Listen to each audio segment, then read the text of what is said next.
सुनो, उफ का मतलब ये है कि मुफस्सिरीन किराम फरमाते हैं कि किसी के कई बेटे हैं, उनमें से माँ बाप सबसे छोटे बेटे से कहें कि बेटा मेरा ये काम कर दो, तो बेटा कहे उफ मुझसे ही कहते रहते हैं।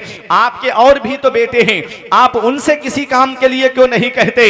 ये भी कुरान कहता है कि उफ भी मत कहो। अरे किस्मत वाला है वो बेटा जिसके हिस्से में माँ बाप आते हैं, नसीब वाला है वो बेटा जिसके हिस्से में माँ बाप की खिदमत आती है, मर्तबे वाला है वो बेटा जिसके हिस्से में माँ बाप आते हैं। किसी को घर मिला हिस्से में, या कोई दुकान आई, मैं घर में सबसे छोटा था, मेरे हिस्से में माँ आई। नारे तकबीर। या नाशरीन मसलक के आला हजरत मुक़्तदर मुअक्कर उलमाए किराम, अइम्माए मसाजिद, मुदर्रिसीन मदारिस इस्लामिया, शुअराए ज़वील एहतराम, किस किस का नाम लूँ, किस किस को छोड़ दूँ? जो ज़र्रा जिस जगह है वहीं आफताब है। मौज़ूद सामीईन किराम, इस्लामी रिश्ते की माँ और बहनों, अस्सलामु अलैकुम व रहमतुल्लाहि व बरकातुहू। अल्हम्दुलिल्लाहि रब्बिल मशरिक़ैनि व रब्बिल मग़रिबैन, वस्सलातु वस्सलामु अला सय्यदिल कौनैन व अला आलिहि व अस्हाबिहि फ़ाज़ू फ़िद्दारैन, अम्मा बअद, फ़अऊज़ु बिल्लाहि मिनश शैतानिर रजीम, बिस्मिल्लाहिर रहमानिर रहीम। क़ाल अल्लाहु तबारक व तआला फ़िल क़ुरआनिल मजीद वल फ़ुरक़ानिल हमीद,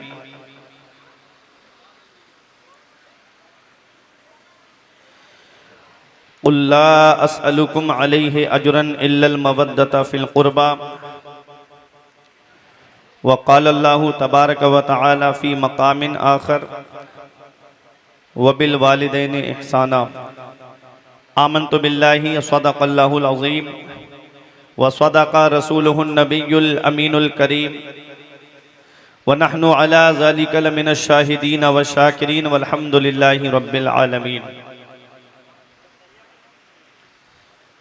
आइए हजरात, हम और आप मिलकर सबसे पहले मुस्तफ़ा जाने रहमत, शमए बज़्मे हिदायत, काबे के बदरुद्दुजा, तैबा के शम्सुद्दुहा, दाफ़िए जुमला बला, शाफ़िए रोज़े जज़ा, यानी सबसे औला व आला, सबसे बाला व बाला, अपने मौला का प्यारा, दोनों आलम का दूल्हा, जाने मसीहा, रहमत का दरिया, गमज़दों का सहारा, जिस नबी की अज़मत व शान को बयान करते हुए मेरा इमाम फरमाता है, सरवर कहूँ के मालिक व मौला कहूँ तुझे, सरवर कहूँ के मालिक व मौला कहूँ तुझे, बागे खलील का गुले ज़ेबा कहूँ तुझे, तेरे तो वस्फ़ ऐबे तनाही से हैं बरी, हैरा हूँ मेरे शाह में क्या क्या कहूँ तुझे, आखिर रज़ा ने ख़त्म सुखन इस पे कर दिया, खालिक का बंदा खल्क का आका कहूँ तुझे। तमाम लोग मोहब्बत व अक़ीदत के साथ उस नबी की बारगाह में, जिस नबी की अज़मत व शान को बयान करते हुए मेरे पीर व मुर्शिद हुज़ूर ताज शरिया फ़ख्रे अज़हर फरमाते हैं, जहाँ में उनकी चलती है वो दम में क्या से क्या कर दें, जहाँ में उनकी चलती है वो दम में क्या से क्या कर दें, ज़मी को आसमां कर दें, सुरैया को सरा कर दें, फ़िज़ा में उड़ने वाले यूं ना इतराएँ निदा कर दें, वो जब चाहें जिसे चाहें उसे फरमा रवा कर दें। तमाम लोग मोहब्बत व अक़ीदत के साथ गुंबद खदरा की जानिब लौ लगाकर दुरूद पाक की डालियाँ मोहब्बत की थालियों में इस उम्मीद पर सजा कर पेश करें कि ज़माने से मुसलसल दर्द सुबह शाम मिलता है, दुरूद पाक पढ़ लीजिए बहुत आराम मिलता है। पढ़िए बाबा से बुलंद, अल्लाहुम्मा सल्ली अला सय्यदिना व मौलाना मुहम्मदिन व बारिक वसल्लिम, सलातुं व सलामन अलैका या रसूल अल्लाह सल्लल्लाहु ताला अलैहि वसल्लम। काफ़ी वक्त से ये प्रोग्राम अज़मत वालिदैन कॉन्फ्रेंस, जो नक़ीब अहले सुन्नत मुमताज़ुन नुक़बा भाई फैज़ान रज़ा साहिब किबला की निज़ामत में अपनी कामयाबी की मंजिल की तरफ रवा दवा है। शायर खुसूसी, शायर अहले सुन्नत भाई दिलबर शाही साहिब किबला को आपने मुकम्मल समात किया। थोड़ी सी देर आप हजरात इत्मीनान व सुकून का दामन मजबूती से पकड़ कर रखें, और कल्बे पाकीज़ा आपका इस तसव्वुर से लबरेज हो कि हम जन्नत की क्यारियों में से एक क्यारी में बैठे हैं। काबिल मुबारकबाद हैं बानी जलसा जिन्होंने इस प्रोग्राम को सजाया है, मोहम्मद हुसैन मिर्ज़ा भाई। आज के हालात तो ऐसे बनते जा रहे हैं, सोशल मीडिया का दौर है, बड़ा मसरूफियत और बड़ा मशगूलियत का दौर है। माँ बाप दुनिया से चले जाएं तो औलाद को इतनी तौफीक नसीब नहीं होती कि वो अपने माँ बाप की कब्र पे जाकर के फातिहा पढ़ दे। चंद सालों में औलाद माँ बाप को भूल जाती है, लेकिन ये काबिल मुबारकबाद हैं कि जो अज़मत वालिदैन कॉन्फ्रेंस करा करके फर्माबरदार बेटा होने का सबूत पेश करते हैं।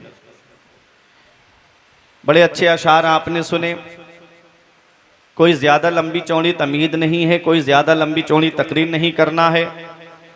एक छोटी सी गुजारिश है, जो हमारे बुज़ुर्ग, हमारे अजीज़, हमारे निगाहों के सामने जो पीछे बैठे हुए हैं, अगर हो सके उनको परेशानी ना हो तो जो कुर्सियां थोड़ी आगे खाली हो गई हैं, अगर आकर के इनको पुर कर देंगे तो मेरा भी हौसला बढ़ जाएगा और आप यहाँ प्रोग्राम सुन कर के जाएंगे तो हो सकता है कि तकरीर में कोई लफ्ज़ ऐसा आपको पसंद आ जाए कि जिस पर अमल कर लेंगे तो हो सकता है कि क़यामत के दिन वो मेरे लिए बख्शिश का ज़रिया बन जाए। एक शायर ने कहा था कि तीर खाकर मुस्कुराया असगरे बेशीर ने, तीर खाकर मुस्कुराया असगरे बेशीर ने, मुस्कुराने का सबब समझा फ़कत शब्बीर ने। एक बच्चे पर निशाना वो भी छुपकर दूर से, कौन सा फिर तीर मारा हुरमला के तीर ने। एक बच्चे पर निशाना वो भी छुपकर दूर से, कौन सा फिर तीर मारा हुरमला के तीर ने। आज की ये कॉन्फ्रेंस दो मौजू समेटे हुए है, एक है जिक्र शहीद आज़म और दूसरा है अज़मत वालिदैन कॉन्फ्रेंस। कोशिश करूंगा कि मुख्तसर से वक्त में कि आप हजरात दोनों के ताल्लुक से कुछ बयान सुनकर के यहाँ से जाएं। ये इस्लाम के जिस हसीन गुलशन में हम सांसें ले रहे हैं, ये इस्लाम इतनी आसानी से हम तक नहीं पहुँचा है। इस्लाम बड़ी परेशानियों के बाद हम तक पहुँचा है। हम मुसलमान हैं, हमारे बाप मुसलमान, हमारे दादा मुसलमान। एक इस्लामी माहौल में हमने आंखें खोली हैं। हमें इस इस्लाम के लिए कोई कुर्बानी देना नहीं पड़ी, हमको इस इस्लाम की खातिर कहीं कोई परेशानी उठाने जाना नहीं पड़ा। हमने इस्लाम का सजा सजाया गुलशन पाया है। इस इस्लाम को फैलाने के लिए पैगंबर इस्लाम ने कितनी परेशानियों का सामना किया, आका ने कितनी दिक्कतों का सामना किया। वो मक्के का दौर और शुरू तबलीग का दौर अगर आपकी निगाहों के सामने रख दिया जाए तो आपकी आंखों में आंसू आ जाएंगे कि कभी ताइफ के मैदान में पैगंबर इस्लाम के ऊपर पत्थरों की बारिश हो रही है, कभी हरम शरीफ में मेरे आका नमाज पढ़ रहे हैं तो ऊंट की ओजड़ी पुश्त पे ला करके रख दी जाती है, कभी नबी के रास्ते में कांटे बिछा दिए जाते हैं। इतनी परेशानियां पैगंबर इस्लाम ने उठाई, मक्का छोड़ा, मदीने आए, फिर भी चैन से नहीं बैठने दिया। कभी जंगे बदर, कभी जंगे ओहद, कभी जंगे खैबर, कभी गज़बे तबूक। जब सन हिजरी 8 आई, नबी ने मक्के को फतह किया। 10,000 सहाबा का लश्कर लेकर मेरे आका मक्के में दाखिल हुए। हजरत सैफुल्लाह खालिद इब्ने वलीद साथ में हैं। आपकी जुबान से एक लफ्ज निकला, अल यौम यौमुल मलहमा, आज का दिन बदला लेने का दिन है। आज का दिन तो खूरेजी करने का दिन है। जिसने हमारे नबी को सताया है आज उनसे बदला लिया जाएगा। मेरे आका फरमाते हैं, ऐ सैफुल्लाह खालिद इब्ने वलीद, ये ना कहो आज का दिन बदला लेने का दिन है, ये कहो अल यौम यौमुल मरहमा, आज का दिन रहम करने का दिन है, आज का दिन माफ़ करने का दिन है। पैगंबर इस्लाम ने सबको माफ़ फरमा दिया। मेरे नबी ने फरमाया, तुम मेरे बारे में क्या सोचते हो? सबने एक जुबान होकर कहा कि हमने आपको करीम इब्ने करीम पाया है, आप सखी इब्ने सखी हैं। तो मेरे आका फरमाते हैं, आज मैं तुम सबसे वही कहूंगा जो मेरे भाई यूसुफ ने अपने भाइयों से कहा था, ला तसरीबा अलैकुमुल यौम, आज तुमसे कोई बदला नहीं लिया जाएगा, तुम सब के सब आज़ाद कर दिए गए हो। आला हजरत की नज़र पड़ी तो पुकार उठे, ये वही हैं जो बख्श देते हैं, ये वही हैं जो बख्श देते हैं। कौन इन जुर्मों पे सजा ना करे, दिल को उनसे खुदा जुदा ना करे, बेकसी लूट ले खुदा ना करे। पैगंबर इस्लाम के घर में कई कई दिन तक चूल्हा नहीं जलता था। हजरत आयशा सिद्दीका रजी अल्लाह ताला अन्हा से किसी ने पूछा कि अम्मी जान, चराग में डालने के लिए तेल कहाँ से आता था? तो हजरत आयशा सिद्दीका फरमाती हैं, अगर उस वक्त हमारे घर में चराग में डालने के लिए तेल होता तो हम चराग को जलाते नहीं बल्कि उस तेल को पी जाते। ऐसा दौर भी गुजरा है, कई कई दिन तक मेरे आका के घर में चूल्हा नहीं जलता था। ऐ लोगों, एक खजूर पे गुजारा होता था। इससे ये मत समझ लेना कि पैगंबर इस्लाम किसी चीज़ के मालिक व मुख्तार नहीं है। आला हजरत फरमाते हैं वो मालिक कौनैन है, गो पास कुछ रखते नहीं, दो जहां की नेमतें हैं उनके खाली हाथ में। मेरे आका ने पसंद फरमाया है इस चीज़ को। सहाबा ने मशवरा किया कि चलो आका की बारगाह में नजराने लेकर चलते हैं, कुछ तोहफे लेकर चलते हैं। जब आका की बारगाह में आए तो मेरे आका हुजूर सल्लल्लाहु अलैहि वसल्लम पर वही नाजिल हुई। कुरान में रब फरमाता है, कुल ए मेरे महबूब अपने इन उम्मतियों से कह दो, ला अस्अलुकुम अलैहि अजरा, जो इस्लाम मैंने पहुंचाया है, जो दीन मैंने तुम तक पहुंचाया है, जो शरीयत मैंने तुम तक पहुंचाई है, मुझे उसका बदला नहीं चाहिए, मुझे उसकी कीमत नहीं चाहिए, मुझे उसका मुआवजा नहीं चाहिए। इल्लल मवद्दता फिल कुर्बा, तुम मेरे अहले बैत से मोहब्बत करो, तुम मेरे घर वालों से मोहब्बत करो। अहले बैत की मोहब्बत। हजरत अब्दुल्ला इब्ने अब्बास रजी अल्लाह ताला अन्हुमा अर्ज करते हैं, या रसूल अल्लाह, वो आपके अहले मवद्दत कौन हैं जिनकी मोहब्बत हमारे ऊपर वाजिब है? आका फरमाते हैं वो अली हैं, फातिमा हैं, हसन हैं, हुसैन हैं। क्या बात रजा उस चमनिस्ताने करम की, जहरा है कली जिसमें हुसैन और हसन फूल। ऐ लोगों, अब तवज्जो दीजिएगा आप मेरी तरफ। हजरत अब्दुल्ला इब्ने अब्बास ने पूछा था वो अहले मवद्दत कौन है? देखो कुरान में मवद्दत का लफ्ज आया है, एक है मोहब्बत और एक है मवद्दत। अब एक इल्मी बात करने जा रहा हूँ। उलमा तशरीफ फरमा है, मवद्दत किसे कहते हैं, मोहब्बत किसे कहते हैं? मवद्दत कहते हैं मोहब्बत कहते हैं मैलानुल कल्बी फी शैइही औ फी ज़ातिही, दिल के मैलान को मोहब्बत कहते हैं। दिल जिसकी तरफ माइल हो उसे मोहब्बत कहते हैं, दिल को जो अच्छा लगे उसे मोहब्बत कहते हैं।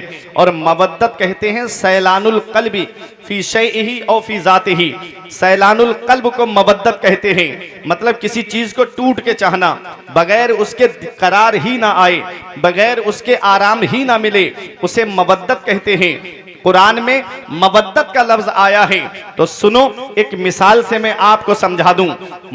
मछली को पानी से मोहब्बत नहीं है बल्कि मछली को पानी से मवद्दत है। मछली पानी ही में रहती है, मछली को पानी से निकाल करके आप उसको दूध के अंदर छोड़ देंगे तो मछली जिंदा नहीं रहेगी, मर जाएगी। पानी के अंदर छोड़ेंगे तो मछली जिंदा रहेगी। मछली को पानी से मवद्दत है। अब तवज्जो दीजिएगा, मेरे आका ने आयत करीमा पढ़ के सुनाई कि तुम मेरे अहले बैत से मवद्दत करो, तुम मेरे अहले बैत से मवद्दत करो। मतलब ये है कि जैसे मछली बगैर पानी के जिंदा नहीं रहती है, ऐसे ही सुन्नी अहले बैत की मोहब्बत के बगैर जिंदा नहीं रहता है। ऐसे ही सुन्नी के दिल में अहले बैत की मोहब्बत है। ऐ लोगों, किसी चीज को टूट के चाहने का नाम मवद्दत है। देखो, मोहब्बत के लिए एक चीज और है। मोहब्बत जब तक आप देखेंगे नहीं तब तक आपको मोहब्बत नहीं होगी। अभी तक आपने दिलवर शाही को देखा नहीं था, आपने सिर्फ उनका नाम सुना था, कोई आपको मोहब्बत नहीं। आज आपने उनसे कलाम सुने, उनको देखा है तो आपको मोहब्बत बढ़ गई। देखने के बाद मोहब्बत होती है। आका हुजूर सल्लल्लाहु ताला अलैहि वसल्लम ने फरमाया तुम मेरे अहले बैत से मवद्दत करो, मवद्दत करो। मोहब्बत में हो सकता है दिखावा हो जाए। मोहब्बत में बहुत सी जगह ऐसी हैं जहां दिखावा हो जाता है। जैसे आज आदमी क्या कहता है कि मुझे आपसे बड़ी मोहब्बत है, बाहर गया और थोड़ा दूर हटा उसकी बुराई करना शुरू कर देता है। दौरे हाजिर की सियासत का तकाजा है यही, दिल मिले या ना मिले हाथ मिलाए रखिए। ये हालात आज चल रहे हैं। तो आदमी मोहब्बत जो करता है, मोहब्बत में दिखावा भी हो सकता है। और बहुत से दिखावे वाले हैं जो सिर्फ सीना कूटने का नाम मोहब्बत हुसैन समझते हैं, जो सिर्फ ढोल बजाने का नाम मोहब्बत हुसैन समझते हैं। सुनो, तवज्जो दीजिएगा, मोहब्बत में दिखावा भी हो सकता है लेकिन मवद्दत ऐसी चीज है जिसमें दिखावा नहीं होता है। मवद्दत में कोई दिखावा नहीं है, मोहब्बत में दिखावा हो सकता है। और मोहब्बत जब होगी जब आप देखेंगे। तुम पैगंबर इस्लाम ने फरमाया मेरे अहले बैत से से मवद्दत करो। आज 1450 साल गुजर गए हैं, आपके जहन में यह ख्याल आ सकता है कि हमने हुसैन को देखा नहीं है, पता नहीं हुसैन का चेहरा कैसा होगा, पता हमने हुसैन को देखा नहीं है, पता नहीं हुसैन के हाथ कैसे होंगे, हमने इमाम हुसैन को देखा नहीं है, पता नहीं हुसैन चलते कैसे होंगे। हो सकता है कि आपके जहन में यह बात आ जाए कि इमाम हुसैन को हमने देखा नहीं है, इसलिए पता नहीं आका हुसैन चलते कैसे होंगे, बोलते कैसे होंगे। आका ने आयत करीमा पढ़ के सुनाई कि तुम मेरे अहले बैत से मवद्दत करो। मवद्दत का मतलब है टूट के चाहना, उनके बगैर करार ही ना आए। तो मतलब ये हुआ कि 1450 साल गुजर गए हैं, हमने इमाम हुसैन को देखा नहीं है, और हुसैन के नाम का लंगर आज हर घर में बन रहा है। हमने इमाम हुसैन को देखा नहीं है, हुसैन की याद हर घर में मनाई जा रही है। सब कुछ भुला दिया है, मगर याद है हुसैन अब भी हमारे सीनों में आबाद है। हुसैन निकला था जिनके वास्ते, सूरज भी एक दिन उस बेमिसाल बाप की औलाद है हुसैन। नारे तकबीर, नारे रिसालत, अज़मते वालिदैन कॉन्फ्रेंस, जिक्र शुहदाए करबला, मसलके आला हजरत। कौन है अहले बैत, कौन है इमाम हुसैन, कौन है इमाम हसन? हम अल्हम्दुलिल्लाह अहले सुन्नत वल जमात हैं। हमारे एक हाथ में सहाबा का दामन है और दूसरे हाथ में हमारे अहले बैत का दामन है। हम तो यही कहते हैं कि अहले सुन्नत का है बेड़ा पार, असहाबे रसूल नज्म है और नाव है इतरत रसूलुल्लाह की। हजरत इमाम हुसैन को जो सैयदो शुहदा का लक़ब मिला है, इमाम हुसैन सैयदो शुहदा हैं। इमाम हसन को शहादत सिर्री मिली है, जन्नती नौजवानों के सरदार हैं। देखो सबसे बेहतर जमात है जमात सहाबा, और खानदान में सबसे बेहतर खानदान अहले बैत है। तवज्जो दीजिएगा। लेकिन आप देखें ये सबसे बेहतर जमात जो है, इसको जो मकाम मिला है तब मिला है जब ये पैदा हुए हैं, जब ये पैदा हुए हैं तब ये मकाम मिला है। सैयदुल शुहदा इमाम हुसैन शहीदों के सरदार हैं। ये मकाम कब मिला? जब पैदा हुए। मैं आपके सामने खड़ा हुआ हूँ, तकरीर कर रहा हूँ, जब मैं पैदा हुआ हूँ तब मैं आपके सामने आया हूँ। आप पूरी दुनिया का जायजा ले लीजिएगा, जिसको जो मनसब मिलता है, जिसको जो मकाम मिलता है, पहले वो दुनिया में आता है, दुनिया में आने के बाद उसको मनसब मिलता है। ऐ लोगों तवज्जो दीजिएगा। तो हम दुनिया में किसके जरिए आए हैं? हम दुनिया में आए हैं तो माँ बाप के जरिए दुनिया में आए हैं। हम दुनिया में आए हैं तो माँ बाप के जरिए आए हैं। अल्लाह ने कुरान में क्या फरमाया है? वला तुशरिक बिही शैआ, अल्लाह के साथ किसी को शरीक ना करो, अल्लाह के सिवा किसी की बंदगी ना करो, अल्लाह के सिवा किसी की इबादत ना करो, इबादत अल्लाह की करो। आगे रब फरमाता है वबिल वालिदैन इहसाना, और माँ बाप के साथ में हुस्ने सुलूक करो, माँ बाप के साथ में भलाई करो, माँ बाप के साथ में भलाई से पेश आओ। इस आयत पर गौर करने वाली बात है। हम मुसलमान हैं तो ईमान लाने से पहले हमको क्या पैगाम मिलता है? ईमान लाते हैं तो क्या पढ़ते हैं? आमनतु बिल्लाहि व मलाइकतिहि व कुतुबिहि व रुसुलिहि वल यौमिल आखिरी। मैं ईमान लाया अल्लाह पर, अल्लाह के रसूल पर, अल्लाह की किताबों पर, अल्लाह के फरिश्तों पर, कयामत के दिन पर, मरने के बाद दोबारा जिंदा होने पर। तवज्जो दीजिएगा। तो ईमान लाने के बाद, अल्लाह की वहदानियत का इकरार करने के बाद, रसूल की रिसालत का इकरार हमको करना है। देखो जब इताअत का मामला कुरान में आता है, फर्मा बरदारी का मामला जब कुरान में आता है, तो रब फरमाता है मन युतीइर रसूल फक़द अता अल्लाह, जिसने रसूल की इताअत की उसने अल्लाह की इताअत की। तवज्जो देना मेरी बात पे कि अल्लाह रब्बुल इज्जत की फर्मा बरदारी के बाद में रसूल की फर्मा बरदारी का हुक्म है। तो होना तो ये चाहिए था कि अल्लाह की बंदगी करो, अल्लाह के साथ किसी को शरीक ना ठहराओ, उसके बाद रसूल का जिक्र आना चाहिए था, पैगंबर का जिक्र आना चाहिए था। लेकिन यहाँ पर माँ बाप का जिक्र आ रहा है, माँ बाप का जिक्र आ रहा है। इसमें कौन सी ऐसी हिकमत है? रब कुरान में फरमा रहा है अल्लाह के साथ किसी को शरीक ना करो, और माँ बाप के साथ में हुस्ने सुलूक करो, माँ बाप के साथ में भलाई करो। अल्लाह की वहदानियत का इकरार करने के बाद माँ बाप के साथ भलाई का हुक्म दिया जा रहा है, माँ बाप के साथ हुस्ने सुलूक का हुक्म दिया जा रहा है। इसमें कौन सा ऐसा राज है? तो सुनो, अल्लाह रब्बुल इज्जत की जात, अल्लाह वाहिद है, अल्लाह एक है, उसका कोई शरीक नहीं है। ऐसे ही मुझे बताओ क्या दूसरा बाप है? बाप भी एक होता है, माँ भी एक होती है। जैसे दूसरा खुदा नहीं है, ऐसे ही दूसरा बाप नहीं है, ऐसे ही दूसरी माँ नहीं है। रब फरमाता है कि मेरे साथ किसी को शरीक ना ठहराओ और अपने माँ बाप के साथ में भलाई करो। अल्लाह रब्बुल इज्जत ने की वहदानियत का इकरार करने के बाद हमको माँ बाप के साथ हुस्न सुलूक का हुक्म दिया जा रहा है। अब एक बात और सुनिएगा, हम दुनिया में आए हैं तो माँ बाप के जरिए आए हैं। एक बाप है, एक माँ है। बाप सबब बना और माँ सबब बनी, और मुसब्बिब अल्लाह रब्बुल इज्जत है। सबब पैदा फरमाने वाला अल्लाह रब्बुल इज्जत है। बाप की मर्जी से, बाप के अंश से दुनिया में आए, माँ के शिकम में रहे, और अल्लाह की मर्जी से हम दुनिया में आए हैं। इसलिए अल्लाह की बंदगी के बाद में, अल्लाह रब्बुल इज्जत की रुबूबियत का इकरार करने के बाद में कुरान में आया है कि माँ बाप के साथ हुस्न सुलूक करो, माँ बाप के साथ भलाई करो।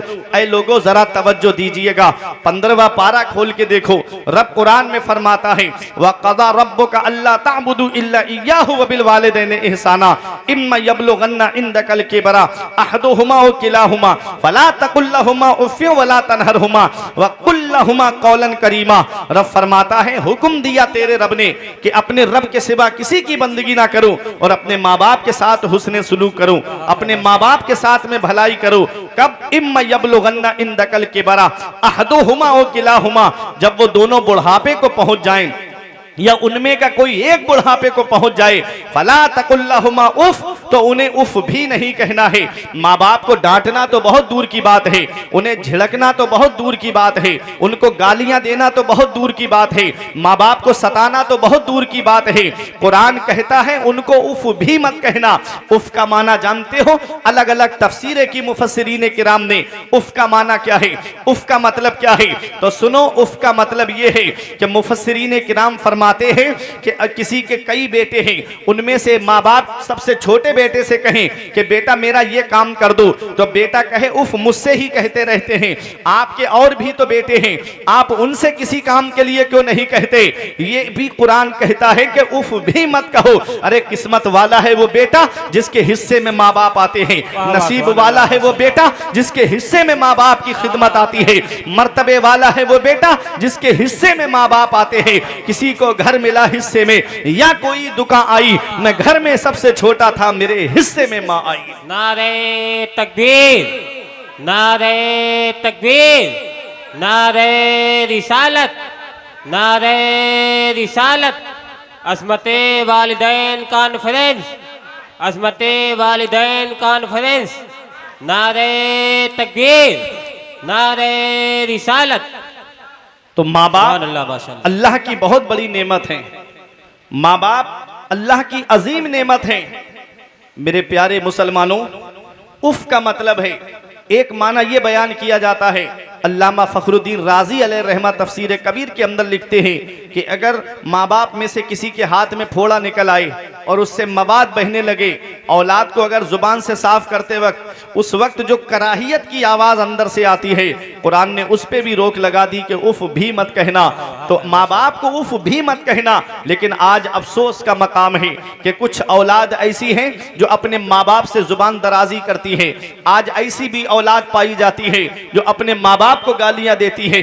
माज़अल्लाह बाज जगह तो मैंने ऐसा भी सुना कि औलाद माँ बाप पे हाथ उठा देती है। तुम जानते हो जो माँ बाप को सताता है अल्लाह उसकी नमाजें कबूल नहीं करता, जो माँ बाप को सताता है अल्लाह उसके रोजे कबूल नहीं फरमाता, जो माँ बाप को सताता है अल्लाह उसका हज कबूल नहीं फरमाता। तुमने तारीख में सुना नहीं, तुमने वो वाकया नहीं सुना कि मोहम्मद इब्ने हारून का जब हजरत मालिक इब्ने दीनार हज करने के लिए गए और आप काबे का तवाफ कर रहे थे, हाजियों का हुजूम देखा तो दिल में ये ख्याल आया कि आज हाजियों का ये काफिला है, लाओ इन हाजियों में मैं उन हाजियों का चेहरा देखूं जिसका हज अल्लाह ने कबूल कर लिया है और एक वो चेहरा जिसका हज अल्लाह ने कबूल नहीं किया है। हजरत मालिक इब्ने दीनार कहते हैं काबे का तवाफ करते वक्त मैंने अर्ज किया, मेरे परवरदिगार आज इन हाजियों में वो चेहरे दिखा दे कि जिसका हज तूने कबूल कर लिया और जिसका हज कबूल नहीं हुआ है। तो हजरत मालिक इब्ने दीनार कहते हैं कि मैं जब अपने खेमे में पहुंचा तो मुझे नींद आ गई। सबसे पहला चेहरा मुझे वो दिखाया गया कि जिसका हज अल्लाह ने कबूल फरमा लिया, और दूसरा वो चेहरा मुझे दिखाया गया जिसका हज अल्लाह ने कबूल नहीं किया, और सबके वहीं पर मौजूद थे दोनों चेहरे। कहते हैं जिसका हज अल्लाह ने कबूल नहीं किया वो बल्ख का रहने वाला था जिसका नाम मोहम्मद इब्न हारून था। ऐ लोगों तवज्जो दीजिएगा, बल्ख का रहने वाला है। मैदान अराफात में बल्खियों के खेमे लगे हुए थे। हजरत मालिक इब्ने दीनार ने सोचा लाओ मैं इससे मुलाकात करके तो आऊं, ऐसा कौन है जिसका हज अल्लाह ने कबूल नहीं किया है। जब गए मालिक इब्ने दीनार तो क्या देखा, पूछा बल्खियों से कि तुम मोहम्मद इब्ने हारून को जानते हो। लोग हैरत से उनको देखने लगे। कहा तुम उसके बारे में कैसे जानते हो, वो तो बड़ा मुत्तकी है, वो तो बड़ा परहेजगार है, वो तो खेमे में भी नहीं है, देखो कहीं जाकर के तन्हाई में इबादत कर रहा होगा। मालिक इब्ने दीनार की हैरत बढ़ गई और आप तन्हाई में उसको तलाश करने लगे। क्या देखा कि एक पहाड़ की बराबर में बैठ करके अल्लाह की इबादत कर रहा है, और जब नमाज से फारिग हुआ तो हाथ उठा के दुआ कर रहा था। मालिक इब्ने दीनार पीछे से पहुंच गए और उसको जाकर के सलाम किया। उसने नाम लेके सलाम का जवाब दिया, कहा वालेकुमुस्सलाम या मालिक इब्ने दीनार, ऐ मालिक इब्ने दीनार तुमको भी सलाम हो।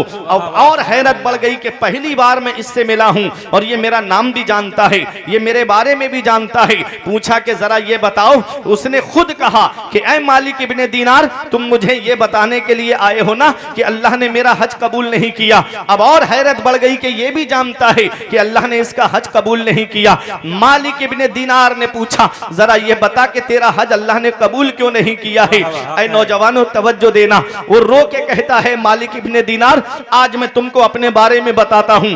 मैं परहेजगार था, मैं अल्लाह की इबादत भी करता था, मैं नेक था, लेकिन मेरे जो दोस्त थे उनकी बैठक अच्छी नहीं थी, मेरे दोस्तों की जो संगत थी वो अच्छी नहीं थी। मेरे दोस्त शराब पीते थे और मेरी उनके साथ में दोस्ती थी। आज हमारे कितने ऐसे नौजवान हैं जो खुद तो कहते हैं कि हम तो नमाज पढ़ते हैं, लेकिन उनकी फ्रेंड लिस्ट जो है कोई जुआ खेलता है, कोई शराब पीता है, कोई अय्याशी करता है और उनके साथ में दोस्ती है।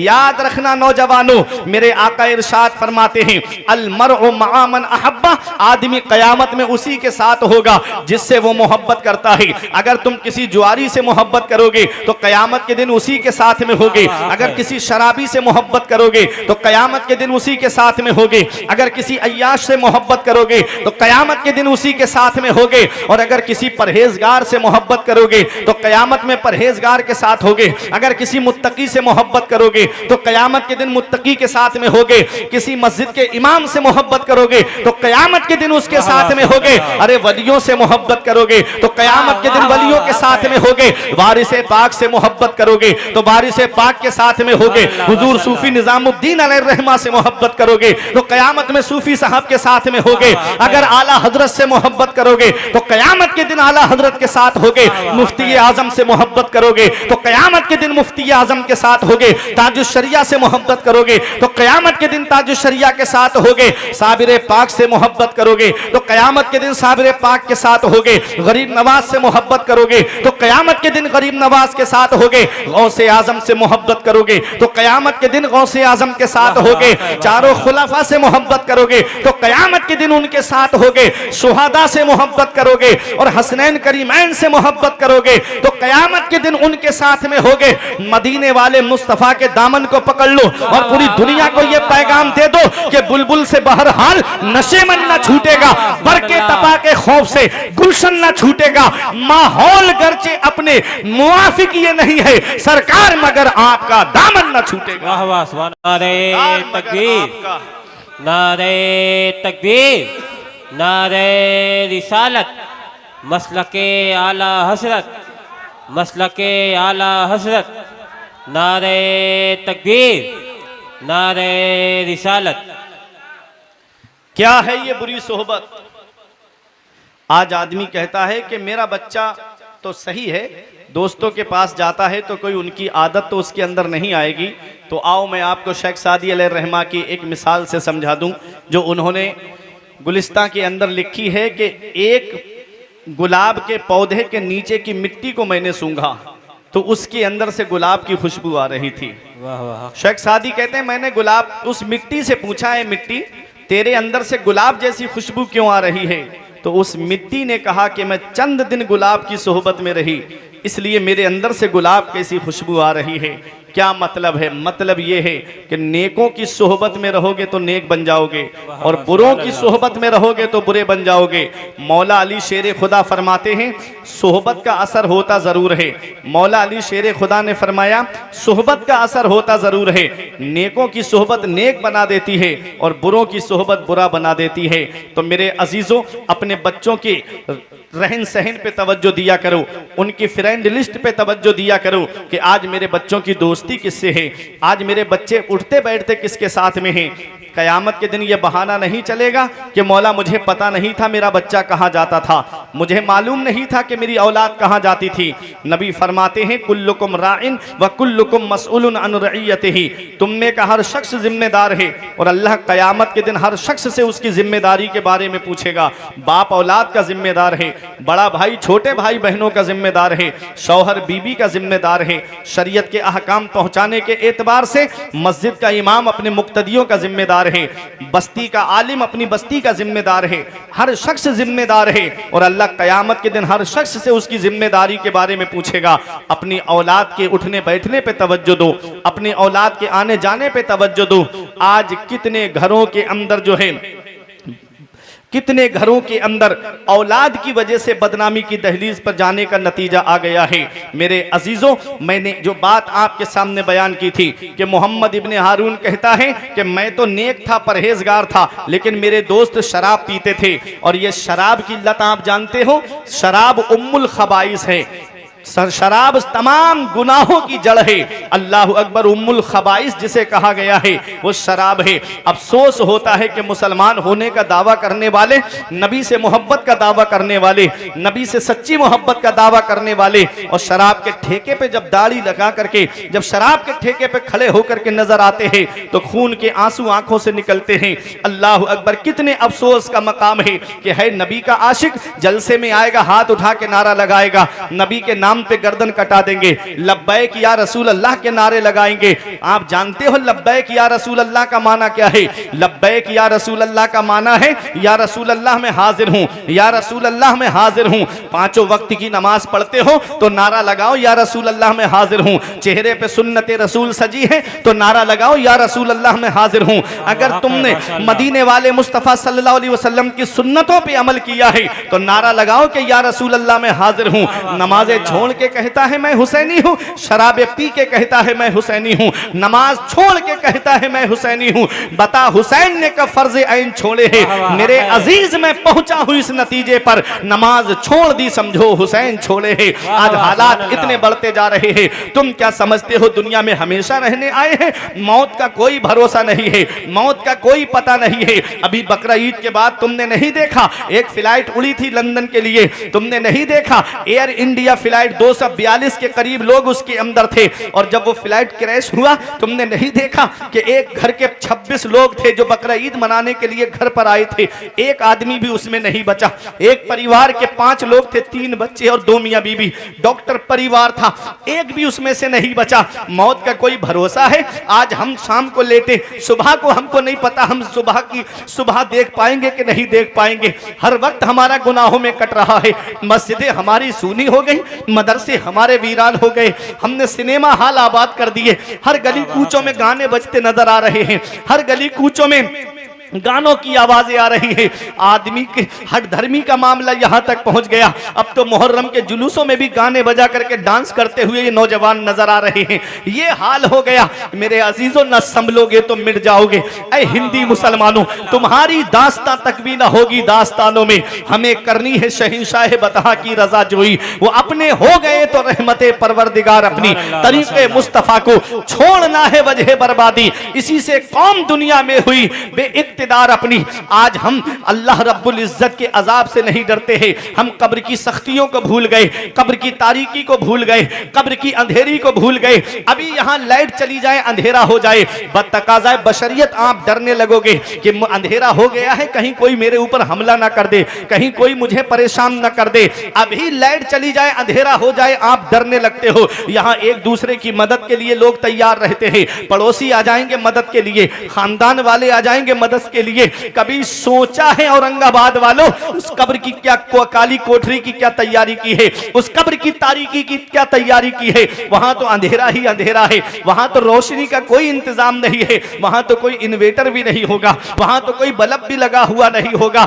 आज मकान बड़ा है, इसमें हमारा दम घुटने लगता है, वो तो छोटी सी कब्र होगी, उसमें हम तन्हा लेटे हुए होंगे और तख्ते लगा दिए जाएंगे, कोई सुराख भी नहीं छोड़ा जाएगा। अगर कोई सुराख नजर भी आएगा तो उसे मिट्टी के ढेले से बंद कर दिया जाएगा कि कोई सुराख भी नजर नहीं आना चाहिए। उस काली कोठरी की क्या तैयारी की हमने, अल्लाह अकबर, उस कब्र की क्या तैयारी की। आज कोई नेकी हमारे नामे आमाल में नजर नहीं आती, फिर भी हम सीना तान के कहते हैं कि हमारी ये नेकी हमको जन्नत में लेकर जाएगी। तुम क्या समझते हो जलसे में आ गए, एक बार हाथ उठाकर नारा लगा दिया तो जन्नत मिल जाएगी?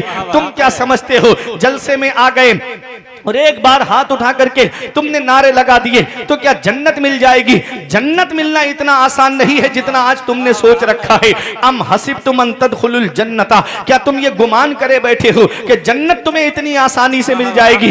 जन्नत मिलना इतना आसान नहीं है। जिन्हें दुनिया में जन्नती होने की बशारत मिली, जिन्हें दुनिया में जन्नती होने की खुशखबरी मिली, वो हजरत उस्मान गनी को देखिए जो दामादे रसूल है, पैगंबर इस्लाम की दो शहजादियां जिनके निकाह में आई है, जिन्होंने 2 मरतबा या 3 मरतबा जन्नत को खरीद लिया है। उस उस्मान गनी की शान और मकाम का आलम देखे जिसे नबी ने दुनिया में जन्नती होने की बशारत अता फरमाई। उनके खौफे खुदा का आलम यह है कि जब जब कब्रिस्तान से गुजरते खड़े होके इतना रोते कि आंखों से आंसू बरसने लगते। देखने वाले देख के कहते, हुजूर बख्शे बख्शाए हो, आप नबी के दामाद हो, दुनिया में जन्नती होने की बशारत मिली है, 2-3 मरतबा जन्नत को खरीद लिया है, फिर भी आप इतना क्यों रोते हो? तो उस्मान गनी का जवाब सुनो और दिल की तख्ती पे लिख करके ले जाना वो जवाब। जब आप फरमाते हैं कि ये कब्र दुनिया की मंजिलों में सबसे आखिरी मंजिल है और आखिरत की मंजिलों में सबसे पहली मंजिल है, कब्र के सवालों के जवाब में पास हो गया तो आगे उसके लिए आसानियां हैं, और कब्र के सवालों के जवाब में फंस गया तो आगे उसके लिए बड़ी मुश्किलें हैं। आज हम कब्र की तारीकी को भूल गए, आज हम कब्र की सख्तियों को भूल गए। हमारे बुजुर्ग कब्रिस्तान को देख के इतना रोते थे, खड़े होकर के कि आंखों से आंसू बरसने लगते थे। आज हमारी आंख से एक आंसू नहीं निकलता। कब्रिस्तानों में जाएंगे तो हंसेंगे, किसी जनाजे के साथ जाएंगे तो ठट्टा मारेंगे, किसी की मैयत लेकर के जाएंगे तब भी हमारे लबों पे हंसी और मुस्कुराहट होती है। आंखों से अपने तूने कितने जनाजे देखे, कांधे पे अपने तू हाथों से तूने अपने दफनाए कितने मुर्दे। इस बात को ना भूलो, सबका यही हशर है। दुनिया के ऐ मुसाफिर, मंजिल तेरी कब्र है, कोई नहीं बचेगा, मरना सबको है, दुनिया से सबको जाना है। दौलत वाले भी दुनिया से जाते हैं, पैसे वाले भी दुनिया से जाते हैं, सरमाएदार भी दुनिया से जाते हैं, बच्चे भी दुनिया से जाते हैं, जवान भी दुनिया से जाते हैं, बूढ़े भी दुनिया से जाते हैं। ऐ याद रखना औरंगाबाद वालों, किस्मत वाला है वो जब दुनिया से जाए तो इस हाल में जाए कि मोहल्ले के इमाम साहब कह दे गद्दारे मुस्तफा का नहीं, वफादारे मुस्तफा का जनाजा जा रहा है, आशिके रसूल का जनाजा जा रहा है, गुलामे रसूल का जनाजा जा रहा है। इस हाल में दुनिया से मत जाना कि इधर जनाजा उठे, उधर मोहल्ले के लोग कहे एक जुआरी का जनाजा जा रहा है, एक शराबी का जनाजा जा रहा है, एक अय्याश का जनाजा जा रहा है। तुमने देखा नहीं, बड़े बड़े दौलत वाले, पैसे वाले कोरोना काल में गंगा नदी के किनारे बेगोरो कफन पड़े हुए थे, घर वाले लेने तक नहीं गए, परिजन उठाने तक नहीं गए, उनके अजीज उनको छूने तक नहीं गए। किस्मत वाला है वो बाप जो औलाद के कांधे पे कब्रिस्तान चला जाए, नसीब वाली है वो औलाद जो बाप के कांधे पे कब्रिस्तान चली जाए, किस्मत वाला है वो भाई जो भाइयों के कांधे पे कब्रिस्तान चला जाए, नसीब वाला है वो दोस्त जो दोस्तों के कांधे पे कब्रिस्तान चला जाए। जब दुनिया से जाना हो तो पैगंबर इस्लाम की गुलामी का पट्टा अपनी गर्दन में डाल करके जाना और दुनिया को यह पैगाम देना, ये नाज ये अंदाज हमारे नहीं होते, दामन में अगर टुकड़े तुम्हारे नहीं होते, बेदाम ही बिक जाइए बाजारे नबी में, इस शान के सौदे में खसारे नहीं होते, मिलती ना अगर भीख हुजूर आपके दर से, इस थाट से मंगतों के गुजारे नहीं होते। नारे तकबीर, नारे तकबीर, नारे रिसालत, नारे रिसालत, जिक्रे शोहदाए करबला, अज़मते वालिदैन कॉन्फ्रेंस, नारे तकबीर, नारे रिसालत। ऐ नौजवानों, मौत का कोई भरोसा नहीं, मौत का कोई पता नहीं, कब आ जाए, किस जगह और किस हाल में आ जाए। तो मुत्तकी बन के दुनिया से जाओ, परहेजगार बन के दुनिया से जाओ, अल्लाह की इबादत करके दुनिया से जाओ। क़यामत के दिन तुमसे दौलत के बारे में नहीं पूछा जाएगा, ना पैसे के बारे में। रोज़े महशर के जहाँ गुदाज बुबद, अव्वली पुरशिशे नमाज बुबद। मैदान हश्र जो जान को पिघलाने वाला है, उस दिन सबसे पहला सवाल नमाज का होगा। अगर नमाज पढ़ी है तो सर फख्र से ऊंचा होगा, नमाज नहीं पढ़ी है तो सर शर्म से झुका हुआ होगा। आज ले उनकी पनाह, आज मदद मांग उनसे, कल ना मानेंगे क़यामत में अगर मान गया। मेरे अजीज़ों, हजरत बहलूल दाना का नाम आपने सुना होगा। एक अल्लाह के वली गुजरे हैं बादशाह हारून रशीद के दौर में। एक दिन बादशाह ने क्या देखा कि हारून रशीद बादशाह गुजर रहा था, बहलूल दाना कब्रिस्तान में बैठे थे। बादशाह कहता है, बाबा कभी कभी महल की तरफ भी आ जाया करो, क्या कब्रिस्तान में बैठे रहते हो? तो हजरत बहलूल दाना कहते हैं, महल वाले खुद कब्रिस्तान आ रहे हैं, मैं महल में जाकर के क्या करूंगा। ये हजरत बहलूल दाना हैं। एक दिन बादशाह सैर के लिए निकला, तफरी के लिए निकला, तो क्या देखा कि हजरत बहलूल दाना के दोनों हाथों में पत्थर हैं, कभी इधर उठाते हैं कभी इधर उठाते हैं, पूरा रोड पूरी सड़क जाम कर दी। बादशाह करीब गया, बोला बाबा क्या कर रहे हो? कहा कि मैं अपना काम कर रहा हूँ। बादशाह बोला क्या काम है? कहा इन लोगों की मैं उससे सुलह करा रहा हूँ, लोगों की अल्लाह से सुलह करा रहा हूँ। बादशाह कहता है क्या वो सुलह हो गई? तो हजरत बहलूल दाना कहते हैं वो तो मान रहा है, अल्लाह तो मान रहा है, मगर ये लोग नहीं मान रहे हैं। वो कह रहा है इनसे कहो कि ये नमाजें पढ़े, मैं इनसे सुलह कर लूँगा। वो कह रहा है इनसे कहो रोज़े रखे, मैं इनसे सुलह कर लूँगा। वो कह रहा है कि ये शरीयत पर अमल करे, मैं इनसे सुलह कर लूँगा। वो कह रहा है इनसे कहो ये झूठ बोलना छोड़ दे, मैं इनसे सुलह कर लूँगा। बादशाह चला गया। कुछ दिन के बाद बादशाह ने देखा कि वही बहलूल दाना है, कब्रिस्तान है, दोनों हाथों में पत्थर है, कभी इधर पत्थर उठाएं कभी इधर पत्थर उठाएं। बादशाह करीब गया, बोला बाबा वहां सड़क जाम किए थे, रोड जाम किए थे, समझ में आता है वहां लोगों की सुलह करा रहे थे, यहां कब्रिस्तान में क्या काम कर रहे हो? तो हजरत बहलूल दाना कहते हैं बादशाह मैंने अपनी जगह बदली है, अपना काम नहीं बदला है, अपना मिशन नहीं बदला है, मैं यहाँ भी सुलह ही करा रहा हूँ। कहा यहाँ किसकी सुलह करा रहे हो? तो बादशाह से हजरत बहलूल दाना कहते हैं ये जो कब्र में लेटे हैं इनकी अल्लाह से सुलह करा रहा हूँ। बादशाह बोला क्या सुलह हो गई? तो हजरत बहलूल दाना कहते हैं अब ये मान रहे हैं कब्र के अंदर जा करके, अब वो नहीं मान रहा है। जब ये जिंदा थे और रब ने फरमाया था इनसे कहो कि ये फर्मा बरदारी करें, नेक काम करें, मैं इनसे सुलह कर लूंगा, तब रब मान रहा था, ये लोग नहीं मान रहे थे। अब मरने के बाद कब्र में पहुंचे हैं और जब इन्होंने कब्र की सख्तियों को देखा है तो अब ये मान रहे हैं, वो नहीं मान रहा है। मेरे अजीजों, जिंदगी की डोर चल रही है, मौत का कोई भरोसा नहीं है। आज जिस औलाद को मोबाइल चलाने से फुर्सत नहीं मिलती, आज जिस औलाद को व्हाट्सएप देखने से फुर्सत नहीं मिलती, आज जिस औलाद को इंटरनेट चलाने से फुर्सत नहीं मिलती, तुम क्या समझते हो वो तुम्हारी कब्र पे जाकर कुरान पढ़ेंगे? तुम क्या समझते हो वो तुम्हारी कब्र पे जाकर के ईसाले सवाब करेंगे? अपनी नेकी खुद करके जाओ। हमारे बुजुर्गों ने फरमाया सबसे बड़ा अक्लमंद इंसान वो है जो अपनी नेकी खुद करके जाए, और सबसे बड़ा बेवकूफ इंसान वो है जो अपनी नेकी दूसरों पे डाल करके जाए। पता नहीं औलाद ने मरने के बाद कुरान खानी कराई या नहीं कराई। इसलिए मेरे अजीजों, इल्मी साहब फरमाते हैं पढ़ के तू कुरान को अब जमा कर ले कुछ सवाब, कब्र पर फिर कौन आए फातिहा के वास्ते। काम वो कर ले प्यारे जिसके 22 कब्र में बागे रिजवा से खुले खिड़की हवा के वास्ते। काम दोजक के किए जन्नत का है उम्मीदवार, कसरे जन्नत तो बना है बारसा के वास्ते। मेरे अजीजों, मैं अर्ज ये कर रहा था कि मोहम्मद इब्ने हारून कहता है कि मैं तो नेक था लेकिन मेरे दोस्त जो थे वो शराबी थे, और शराब बात आ गई तो एक चीज और बता दूं, हम सिर्फ जुबानी मोहब्बत का दावा करते हैं, सहाबाए किराम की मोहब्बत देखो, बड़ी बड़ी कीमती शराबें उनके घर में मंडकों में भरी हुई थी, और आप ने जब हुक्म फरमाया कि शराब हराम हो चुकी है, पैगंबर इस्लाम ने फरमाया शराब हराम है, कोई शराब को हाथ ना लगाए। मोहब्बत हो तो ऐसी हो, सहाबाए किराम ने तमाम मटकों को उंडेल दिया और शराब मदीने की नालियों में बह रही थी। किसी ने कहा कि इसको बेच देते, पैसा मिल जाता, बड़ी कीमती शराब थी। कहा नहीं, पैगंबर इस्लाम ने जब हराम कर दी है तो ये हमारे लिए हराम हो गई है। अल्लाह अकबर। सारी शराबें अहले मदीना ने फेंक दी, सारी शराबें अहले मदीना ने फेंक दी। कैसा नशा था इश्क नबी की शराब में, ये मोहब्बत थी, ये सहाबाए किराम का प्यार था। अरे सोना जब हराम हुआ, मर्द के लिए सोना हराम है। मेरे आका हुजूर सल्लल्लाहु अलैहि वसल्लम की बारगाह में एक सहाबी आए, उनके पास सोने की अंगूठी थी।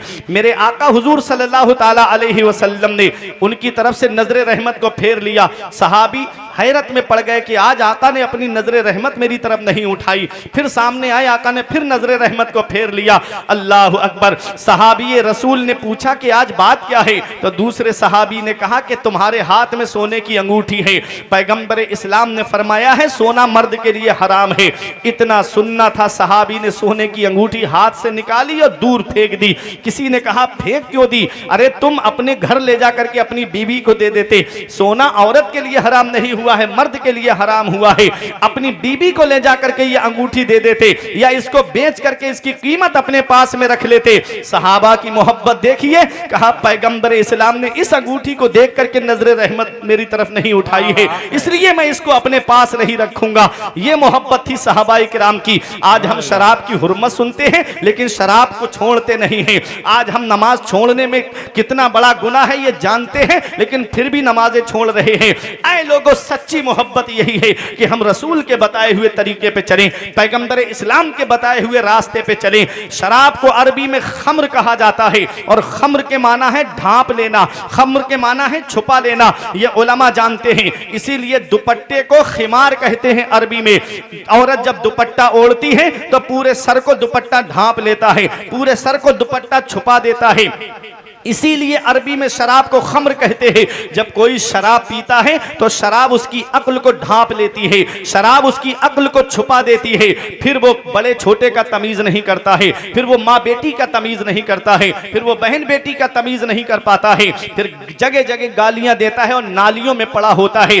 कितनी बुरी चीज है ये शराब। और मैंने अपने नौजवानों को कैंपा में शराब को मिला करके पीते हुए देखा। ये हाल आज हमारे नौजवानों का होता जा रहा है। नई नस्ल बर्बाद हो गई शराब के करीब जाकर के। मेरे आका ने फरमाया था एक वक्त मेरी उम्मत पे ऐसा आएगा कि वो शराब का नाम बदल करके पिएंगे। आज शराब का नाम बदल करके कोई उसको बियर बता रहा है, कोई उसको फलों का जूस बता करके पी रहा है। शराब का नाम बदल करके आज कितनी ड्रिंक आ गई, शराब का नाम बदल करके। अल्लाह अकबर। उसको मेरे नौजवान पीते हुए नजर आते हैं। ऐ लोगों, शराब शराब होती है, हर नशा आवर चीज हराम है। जिस चीज से नशा आए उस चीज को शरीयत ने हराम करार दिया है। ऐ लोगों, ये शराब कितनी बुरी चीज है। पैगंबर इस्लाम ने कसम खा के फरमाया है, कसम है उस जात की जिसके कब्जे में मोहम्मद की जान है, तुम शराबी को कब्र में दफन करके आते हो, उसका चेहरा काबे की तरफ करके आते हो। नबी फरमाते हैं शराबी की कब्र खोल के देख लेना, अल्लाह उसका चेहरा काबे से फेर देता है। बताओ, काबे से चेहरा फेर दिया जाए, कहीं ऐसा ना हो कि पैगंबर इस्लाम कब्र में हमसे अपना चेहरा अनवर मोड़ ले, तो फिर कौन है जो हमारे काम आएगा। और रात रात भर मोबाइल की स्क्रीन पे जागने वालों और शराब के अड्डों को आबाद करने वालों, कहीं ऐसा ना हो कि आका हमसे अपना चेहरा अनवर मोड़ ले, तो फिर कौन है जो कब्र में हमारी मदद करेगा। इसी को मेरे इमाम ने कहा था, उनको रहम आए तो आए वरना वो कड़ी मार है क्या होना है। छुप के लोगों से किए जिसके गुनाह वो खबरदार है क्या होना है। कल तो दीदार का दिन है और यहाँ आंख बेकार है क्या होना है। हाय बिगड़ी तो कहाँ आकर नाव ऐन मझधार है क्या होना है। कल तो दीदार का दिन है और यहाँ आंख बेकार है क्या होना है। हम भूल गए कि मरने के बाद कब्र के अंदर जाना है। वो मोहम्मद इब्ने हारून जो कहता है, मैं नेक था, मेरे दोस्त शराबी थे, एक दिन चांद रात चांद हो चुका था, रमजान शरीफ का चांद निकल चुका था, लोग मस्जिदों में तरावी की नमाज पढ़ रहे थे। मेरे दोस्त मुझको शराब की दुकान की तरफ लेकर चले गए, जबरदस्ती मेरे हाथ में जाम थमा दिया और जब मैंने एक दो शराब का घूंट पिया फिर मैं पूरा जाम पी गया। अब मैं घर पे आया तो शराब के नशे में धुत था। मैंने अपना दरवाजा खटखटाया, मेरी माँ ने दरवाजा खोला, मेरे मुंह से शराब की बू आई। माँ ने गुस्से में आकर के एक तमाचा मारा मेरे और कहा कि जालिम, लोग मस्जिद में खुदा की इबादत कर रहे हैं, लोग मस्जिद में नमाज पढ़ रहे हैं और तू इस मुबारक महीने में शराब पीकर आया है। माँ ने जब जोरदार तमाचा मेरे मुंह पर मारा तो दो जुनून इकट्ठा हो गए, एक शराब का जुनून और दूसरा गुस्से का जुनून। मोहम्मद इब्ने हारून कहता है मैंने भी अपनी माँ के ऊपर हाथ उठा दिया और जब मैंने माँ को थप्पड़ मारा मेरी माँ दूर जाकर गिरी, फिर भी मेरा गुस्सा ठंडा नहीं हुआ। घर में तंदूर जल रहा था, मैंने अपनी माँ को उठाया, जलते हुए तंदूर के अंदर डाल दिया। मेरी बीबी ने बहुत बचाने की कोशिश की लेकिन मेरी माँ को बचा नहीं पाई। माँ का इंतकाल हो जाता है, बीबी ने धक्का दिया, मैं चारपाई पे जाकर के गिरा, मैं सो गया। रात में जब नशा उतरा शराब का मेरे ऊपर से, तब मैंने अपनी माँ को पुकारा, मैंने कहा अम्मी भूख लगी है खाना दे दो। मैंने माँ से कहा माँ भूख लगी है खाना दे दो। मोहम्मद इब्ने हारून कहता है मेरी बीबी ने गुस्से में मुझसे कहा जालिम, माँ का मर्डर करके खाना मांगता है, माँ को कत्ल करके खाना मांगता है। इसने कहा मैं अपनी माँ को कैसे कत्ल कर सकता हूँ। तब मेरी बीबी ने कपड़ा हटा के दिखाया, मेरी माँ चुकी थी, माँ का इंतकाल हो चुका था। कहा जालिम, शराब पी के आया था, तूने शराब के नशे में अपनी माँ के ऊपर हाथ उठाया और जलते हुए तन्नूर के अंदर डाल दिया। अब ये उठा और कहा कि ये हाथ उठा था ना मेरी माँ के ऊपर, एक धारदार हथियार से अपने उस हाथ को काट देता है। उसके बाद जंगलों में निकल गया। 25 साल हो गए हैं पैदल हज करने के लिए जाता है। अल्लाह ताला हर साल अपने किसी महबूब बंदे के जरिए फरमाता है इससे कह दो कि मैंने इसका हज कबूल नहीं किया।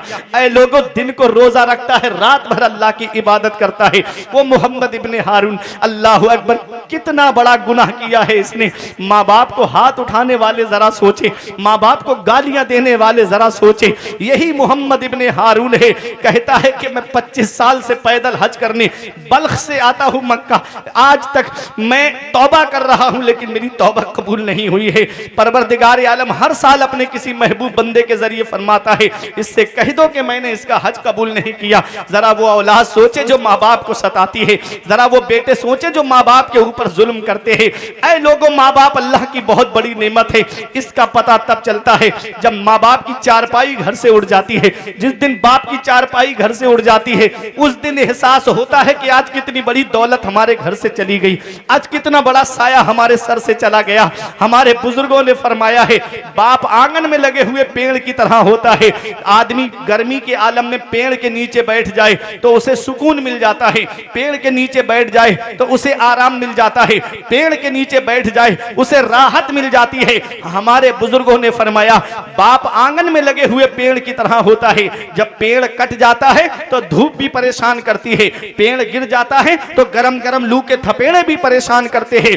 हमारे बुजुर्गों ने फरमाया बाप आंगन में लगे हुए पेड़ की तरह है, जिस दिन ये पेड़ आंगन से उखड़ गया उस दिन धूप भी परेशान करेगी, गरम गरम लू के थपेड़े भी परेशान करेंगे। ऐ जिया माँ बाप के साए की ना कदरी ना कर, ऐ जिया माँ बाप के साए की ना कदरी ना कर, धूप काटेगी बहुत जब ये शजर गिर जाएगा। जिस दिन बाप की चारपाई घर से उठ गई उस दिन एहसास होगा कि आज कितना बड़ा साया मेरे सर से चला गया। जब तक बाप जिंदा होता है घर में बैठा रहे चारपाई पर, कुछ ना करे, सिर्फ बैठा रहे, औलाद को सहारा है कि मेरे सर पे मेरे बाप का हाथ रखा हुआ है। रिश्तेदार भी मोहब्बत से बात करते हैं, खानदान वाले भी मोहब्बत से बात करते हैं। और जिस दिन बाप की चारपाई घर से उठ जाती है उस दिन रिश्तेदार अलग आंखें दिखाते हैं, खानदान वाले अलग झगड़ा करना शुरू कर देते हैं। कभी खेतों के बंटवारे के नाम पे झगड़ा होता है, कभी जमीन के बंटवारे के नाम पे झगड़ा होता है, कभी घरों के बंटवारे के नाम पे झगड़ा होता है। ये एक बाप है जो सारी जिम्मेदारी अपने ऊपर लिए हुए होता है। ऐ लोगों, बाप अल्लाह की बहुत बड़ी नेमत है। आज अफसोस का मकाम है कि हम बाप के मकाम को समझ नहीं पाते। चीज की कद्र चीज के ना होने पे की जाती है। जिस दिन बाप की चारपाई घर से उड़ जाती है, उस दिन हमको एहसास होता है कि आज कितना बड़ा साया हमारे सर से चला गया। नौजवान कहते मेरे बाप ने मेरे लिए किया क्या है? ये बिजनेस मैंने अपनी मेहनत से जमाया है, ये पैसा मैंने अपनी मेहनत से जमा किया है, ये मकान मैंने अपनी मेहनत से बनाया है, ये प्लाट मैंने अपनी मेहनत के पैसे से खरीदा है। याद रखना नौजवानों, तुम्हें क्या पता जब तुम चलना नहीं जानते थे तो तुम्हारे बाप ने उंगली पकड़ के तुमको चलना सिखाया। जब तुम बोलना नहीं जानते थे तब तुम्हारे बाप ने तुमको बोलना सिखाया। अरे जब तुम छोटे थे तब तुम अपने बचपन को याद करो कि तुम्हारे बाप ने कितनी कुर्बानियां दी हैं, कितनी परेशानियां उठाई हैं। आज तो पैसे की फरावानी है, जरा उस दौर में देखो जिस दौर में इतने बिजनेस नहीं थे, उस दौर में देखो जिस दौर में इतने कारोबार नहीं थे, जमीनों में भी इतना गल्ला नहीं होता था। उस दौर में बाप ने कितनी परेशानियां उठा करके अपनी औलाद को पाला है, अपनी औलाद को पढ़ाया है। आज वो बेटा क्या जाने जो डिग्री हासिल करके शहर में हॉस्पिटल खोल के रह रहा है, उसे क्या पता कि बाप ने कितनी कुर्बानियां दी हैं। पेड़ गांव में रह गए, फल शहर में पहुंच गए। ये हाल है आज की औलाद का। बाप गांव में बैठ के ईद के मौके पे इंतजार करता है, काश मेरा बेटा ईद के मौके पे घर पे आ जाता। माँ इंतजार करती है, काश मेरे बच्चे ईद के मौके पे मेरे पास बैठ जाते। माँ बाप तुमसे दौलत नहीं मांगते, माँ बाप तुमसे पैसा नहीं मांगते, माँ बाप तुमसे सरमाया नहीं मांगते, माँ बाप तुमसे थोड़ा सा वक्त मांगते हैं। थोड़ी देर उनके पास में बैठ जाया करो, थोड़ी देर उनके पास में मोहब्बत से बात कर लिया करो। ऐ लोगों, हर चीज तुम्हें गूगल पे नहीं मिलेगी, हर चीज तुम्हें इंटरनेट पे नहीं मिलेगी, हर चीज तुम्हें सोशल मीडिया पे नहीं मिलेगी, हर चीज तुम्हें फेसबुक पे नहीं मिलेगी। कुछ जिंदगी जीने के तरीके माँ बाप के पास बैठने से आते हैं। अच्छे बुरे की पहचान माँ बाप के पास बैठने से मिलती है। आज वही माँ बाप को हम बोझ समझने लगते हैं। माँ बाप बूढ़े हो जाएं, हम उनको बोझ मालूम महसूस करने लगते हैं। याद रखना प्यारे मुसलमानों, हमारे बुजुर्गों ने कहा है, मौलाना रूम फरमाते हैं, पहली मोहब्बत है माँ बाप की जो दुनिया में बदला मांगती है। अगर तुम अपने माँ बाप के साथ भलाई करोगे तो तुम्हारी औलाद तुम्हारे साथ भलाई करेगी। अगर तुमने अपने माँ बाप के साथ भलाई नहीं की तो बुढ़ापे में ये उम्मीद लगा के मत बैठना कि तेरी औलाद तेरा सहारा बन जाएगी। आज जो नौजवान कहते हैं मेरे बाप ने मेरे लिए क्या किया है, तो चले जाओ खलीलाबाद बस स्टैंड की तरफ, चले जाओ मेन चौराहों की तरफ। वहां कुछ लोग रात में तुमको ऐसे मिलेंगे कि जो रात में रक्षा चलाते हुए मिलेंगे। कोई 4 व्हीलर लेकर के बस स्टैंड पे खड़ा है, कोई 4 व्हीलर लेकर के हाईवे पे खड़ा है, सोचता है 4 रात के 2 बजे 3 बजे कैसी नींद आती है औरंगाबाद वालों। आंख खोलना दुश्वार हो जाता है रात के 2 बजे 3 बजे के बाद में। लेकिन ये ऑटो रिक्शा रात में 2 बजे चला रहा है, ये एक बाप ही तो है। ये बस चलाने वाला एक बाप ही तो है। ये रोड पे ट्रक चलाने वाला एक बाप ही तो है। ये कार लेकर के कोई लखनऊ लेकर के जा रहा है, कोई गोरखपुर लेकर के जा रहा है। ये रात के 2 बजे 3 बजे ये एक बाप ही तो है। बाप कौन सी कुर्बानी नहीं देता अपनी औलाद के लिए, बाप कौन सी परेशानी नहीं उठाता अपनी औलाद के लिए। ऐ नौजवानों, ये दिल्ली कमाने जाने वाला एक बाप है, ये कलकत्ता कमाने जाने वाला एक बाप है, ये मुंबई कमाने जाने वाला एक बाप है, 3-3 साल के लिए सऊदी कमाने जाने वाला ये एक बाप है। अपना घर सबको प्यारा होता है, अपना मुल्क सबको प्यारा होता है, अपना वतन सबको प्यारा होता है। लेकिन ये बाप है जो औलाद की खातिर अपना घर छोड़ देता है, कमाने के लिए जाता है। 4 पैसे जमा हो जाएंगे, मेरी औलाद के खर्चे में काम आएंगे। 4 पैसे जमा हो जाएंगे, मेरी औलाद की पढ़ाई में काम आएंगे। 4 पैसे जमा हो जाएंगे, मेरी औलाद की तालीम में काम आएंगे। अरे नौजवानों, ये स्कूल की फीस भरने वाला बाप है, ये कोचिंग की फीसें भरने वाला बाप है, ये यूनिवर्सिटी की फीसें भरने वाला बाप है, ये स्कूल की फीसें भरने वाला एक बाप है। अरे इंजीनियर बनाने वाला एक बाप है, डॉक्टर बनाने वाला एक बाप है, मास्टर बनाने वाला एक बाप है, प्रोफेसर बनाने वाला एक बाप है, हाफिज बनाने वाला एक बाप है, आलिम बनाने वाला एक बाप है, मुफ्ती बनाने वाला एक बाप है, कारी बनाने वाला एक बाप है। बाप क्या नहीं करता अपनी औलाद के लिए, बाप कौन सी कुर्बानी नहीं देता अपनी औलाद के लिए। इस वक्त के बारे में तो सोचा भी ना था। बेटों से बुढ़ापे में हुई खत्म रसाई, घर बार तो बांट लिए शौक से फुरकान, हिस्से में किसी के मगर मां नहीं आई। वक्त ठुकरा देगा एक दिन मेरी सारी ये कुर्बानियां, दामने उम्मीद में फकत नाकामियां रह जाएंगी। शादियों के बाद तो बेटे अलग हो जाएंगे, बाप के हाथों में फकत बैसाखियां रह जाएंगी। बुढ़ापा क्या जवानी क्या, ये बचपन बांट लेते हैं, न होगा दिल में गुंजाइश तो आंगन बांट लेते हैं। नहीं मंजूर हिस्से में किसी बेटे को अपनी मां, मगर आपस में बूढ़ी मां के कंगन बांट लेते हैं। नारे एक तकबीर। माँ बाप है, एक माँ बाप हैं जो बुढ़ापे में 5-6 औलाद को पाल लेते हैं, जी हाँ थे। और 5-6 औलाद से एक माँ बाप नहीं पलते। बुढ़ापे में उनका बंटवारा हो जाता है। मेरी बात समझ में आ रही है आपके? क्या मोहब्बत से सुभान अल्लाह बोल सकते हैं? सुभान अल्लाह। दिलबर शाही साहब पढ़ रहे थे तो आप बहुत मचल मचल के सुभान अल्लाह बोल रहे थे।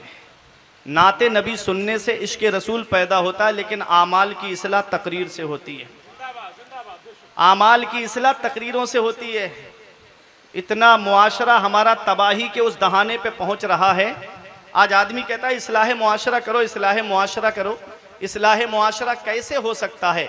इस्लाह मुआशरा तब तक नहीं हो सकता जब तक कौम अपने आलिमों के करीब नहीं होगी। हो ही नहीं सकता जब तक आप आलिमों के करीब नहीं होंगे। जरूरी नहीं बरेली शरीफ से आलिम को बुलाओ, अपनी बस्ती के आलिम के जरिए भी आप अपनी इस्लाह करा सकते हो। बेशक बेशक।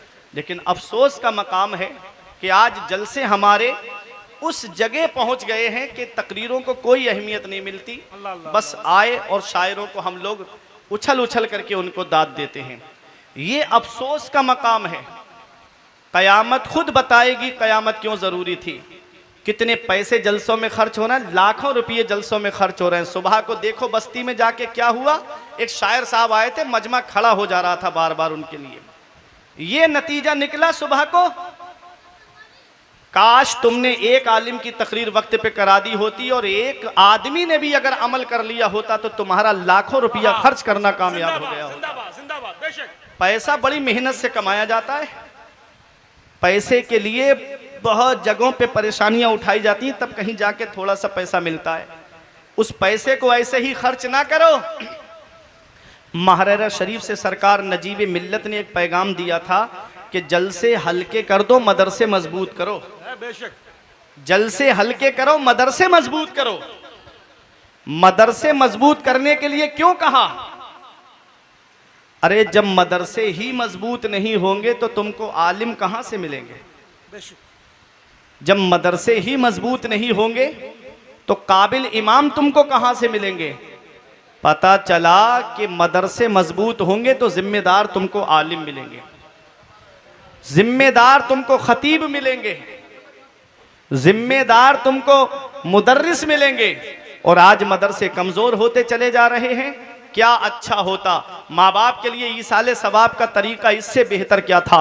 क्या अच्छा होता कि मदरसे के अंदर जाकर के पूछते, ए आलिम साहब जरा बताओ इस मदरसे में कितने बच्चे पढ़ते हैं? वो बताएंगे कि इतने बच्चे। मौलवियत के कितने बच्चे हैं? हिफ्ज के कितने बच्चे हैं? वो बताएंगे कि मौलवियत के 50 बच्चे हैं, राबिया में 10 बच्चे हैं, या सानिया में 20 बच्चे हैं, सालिसा में 15 बच्चे हैं। जितने भी बच्चे हों आप हर जमात के बच्चों के लिए किताबों का कोर्स खरीद करके दे दीजिए। अगर एक बच्चा भी उस किताब से आलिम या हाफिज बन गया तो याद रखना कयामत के दिन वो तुम्हारे वालिद को बख्शवाने के लिए काफी हो जाएगा। एक बच्चा भी अगर पढ़ गया उन किताबों से, और कितनों को वो पढ़ाएगा, कितनी दूर तक ये सिलसिला चलता रहेगा। जरूरी नहीं है कि लाखों रुपये जलसों में खर्च किए जाएं। जलसे में 20,000 खर्च कर दो, बाकी जो 30,000 रुपए बचे उस 30,000 से किसी मदरसे की तामीर करा दो, किसी मस्जिद के अंदर तामीर करा दो। जब तक वो चीज बाकी रहेगी इसका सवाब मरने के बाद कब्र में माँ बाप को मिलता रहेगा। ये मैं नहीं कहता, पैगंबर इस्लाम फरमाते हैं इज़ा मातल इंसानो इनक़ता अन्हु अमलुहु। जब इंसान मर जाता है तो उसके नामे आमाल का रजिस्टर बंद करके रख दिया जाता है। इल्ला मिन सलास, मगर 3 चीजें ऐसी हैं जिसका सवाब मरने के बाद भी कब्र में मिलता रहता है। औ इल्मिन युन्तफ़अु बिही औ सदक़तिन जारियतिन, एक सदक़ाए जारिया है। सदक़ाए जारिया में बहुत चीजें आती हैं। कोई गरीब है, कपड़े नहीं है, उसे कपड़े दे दो, ये सदक़ाए जारिया है। कोई भूखा है, उसे खाना खिला दो, ये सदक़ाए जारिया है। कोई परेशान हाल है उसकी परेशानी दूर कर दो, ये सदका जारिया है। मस्जिद के अंदर टंकियां खराब हो गई, टंकियां लगवा दो, ये सदका जारिया है। पंखे खराब हो गए, पंखे लगवा दो, सदका जारिया है। बल्ब खराब हो गए, बल्ब लगा दो, ये सदका जारिया है। मदरसे के अंदर जाकर के देखो टंकियां खराब हैं, उसमें लगा दो, सदका जारिया है। कोई मदरसे के अंदर कोई दिक्कत है, उस दिक्कत को दूर करा दो, तो ये सदका जारिया है। बहुत चीजें आती है सदका जारिया में। कोई आलिम परेशान है, उसकी परेशानी को दूर करा दो, ये सदका जारिया है। आज इमामों का हाल देखो, कितने इमाम हैं कोई खुदकुशी करता नजर आ रहा है। आए दिन खबरें आती है, इतने इतने कर्जे हो जा रहे हैं इस महंगाई के दौर में। अगर इमाम बेचारा तनहा कमाने वाला है और वो भी इमामत पे आ गया है मस्जिद में, घर में बहनों की शादी के लिए इतना कर्जा हो जा रहा है। अल्लाह अकबर। एक आलिम साहब ऐसे भी हमको मिले जो बोले कि मैं पढ़ाई छोड़ रहा हूँ। फरागत और फारिग होने वाले थे, साले आखिर था, बोले कि हम पढ़ाई छोड़ने वाले हैं। हमने पूछा क्यों? कहा कि बहन की शादी की इतना कर्जा हो गया है कि कर्जदार घर पे आ रहे हैं। मैं सोच रहा हूं कि कहीं कुछ मजदूरी पे लग जाऊं ताकि मेरे घर में वो कर्जदार ना आए, मैं उनका कर्जा अदा कर दूं। तो मिलकर के पूरी जमात ने, ये सिर्फ बात आ गई तो बता रहा हूं, उनकी मदद की। कहा पढ़ाई मत छोड़ो, मदद हम आपकी कर रहे हैं, कर्जा हम आपका अदा करेंगे। उसकी मदद करके एक आलिम को हमने तालीम छोड़ने से बचाया है। ऐ लोगों, काश ऐसा कोई तुमको नजर आ जाए तो उसकी मदद कर दो, कहो कि तुम दीन का काम करो, तुम्हारा कर्जा हम अदा करेंगे। सिर्फ खुलूस दिल के साथ में रज़ाए इलाही के लिए तुम ये काम कर दोगे तो वो आलिम दुआ कर देगा, अल्लाह ताला तुम्हारे माँ बाप को बख्श देगा, तुम्हारे अजीजों को बख्श देगा। लेकिन हम दीनी कामों में पैसा कम खर्च करते हैं, दिखावे के कामों में पैसा ज्यादा खर्च करते हैं। लोगों, नबी ने फरमाया है इंसान मर जाता है, उसका नामा अमाल का रजिस्टर बंद करके रख दिया जाता है। 3 चीजों का सवाब मरने के बाद भी उसको कब्र में मिलता रहता है। एक सदका जारिया है और दूसरा और इल्मिन युंतफाउ बिही, या ऐसा इल्म छोड़ा जिससे लोग फायदा हासिल कर रहे हैं। किसी को हाफिज बना दिया, किसी को आलिम बना दिया, या आपने कोई ऐसी किताब लिख दी जिससे दूसरे फायदा हासिल कर रहे हैं, इसका सवाब मरने के बाद भी कब्र में मिलता रहता है। औ वलदिन स्वालिहिन यदऊ लहू, या ऐसी नेक औलाद छोड़ करके जाए कि माँ बाप दुनिया से चले गए हैं लेकिन वो माँ बाप के लिए बख्शिश की दुआ करती रहती है, वो माँ बाप के लिए मगफिरत की दुआ करती रहती है। क्या फरमाया है पैगंबर इस्लाम ने? एक सहाबी आए, या रसूल अल्लाह, मेरे माँ बाप का इंतकाल हो गया है, तो क्या मैं उनके हक से बरी हो गया? अब उनका कोई हक तो मेरे ऊपर नहीं है। नबी ने फरमाया तुम्हारे ऊपर तुम्हारे माँ बाप के अभी हक बाकी हैं। नबी ने जो हुकूक बताए थे वो 5 हैं। आला हजरत ने उसी के ज़िम्न में लिखे हैं कि इसी ज़िम्न में बहुत सारे हुकूक माँ बाप के आते हैं। वो 5 हुकूक क्या हैं, सुनते हुए चलिएगा। मेरे आका ने फरमाया अल इस्तिगफारु लहुमा, अपने माँ बाप का इंतकाल हो जाए तो औलाद माँ बाप के लिए बख्शिश की दुआ करती रहे, औलाद माँ बाप के लिए मगफिरत की दुआ करती रहे। नबी ने फरमाया अस्सलातु अलैहिमा, जब उनका इंतकाल हो जाए तो उनकी नमाज जनाजा पढ़े। माँ बाप का इंतकाल हो जाए तो औलाद पर यह हक है माँ बाप का कि वो अपने माँ बाप की नमाज जनाजा पढ़े। अब माँ बाप की नमाज जनाजा हमने देखा है कि इमाम साहब मुसल्ले पे खड़े होते हैं, पूछा जाए नमाज जनाजा पढ़ाने की इजाजत दो तो औलाद दूर छोटा सा रुमाल रख के सर पे खड़े होके कहती है इमाम साहब नमाज जनाजा पढ़ाओ। बताओ, बाप दुनिया से चला गया, सारी प्रॉपर्टी औलाद को छोड़ के चला गया, सारा सरमाया औलाद के लिए छोड़ के चला गया। मरने के बाद में औलाद अपने माँ बाप की नमाज जनाजा तक नहीं पढ़ रही है। ये माँ बाप का हक है औलाद के ऊपर कि माँ बाप का इंतकाल हो जाए तो औलाद उसकी नमाज जनाजा पढ़े।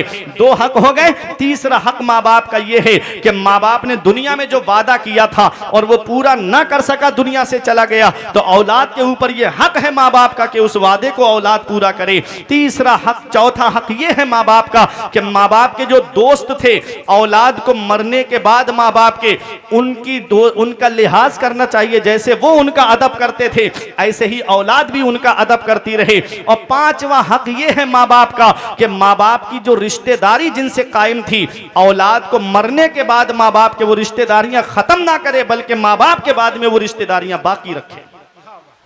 2 तरह की रिश्तेदारियां हैं, बाप की तरफ से ददिहाल का रिश्ता है, माँ की तरफ से ननिहाल का रिश्ता है। बाकी सारे रिश्ते इन्हीं रिश्तों के जिम्न में आते हैं।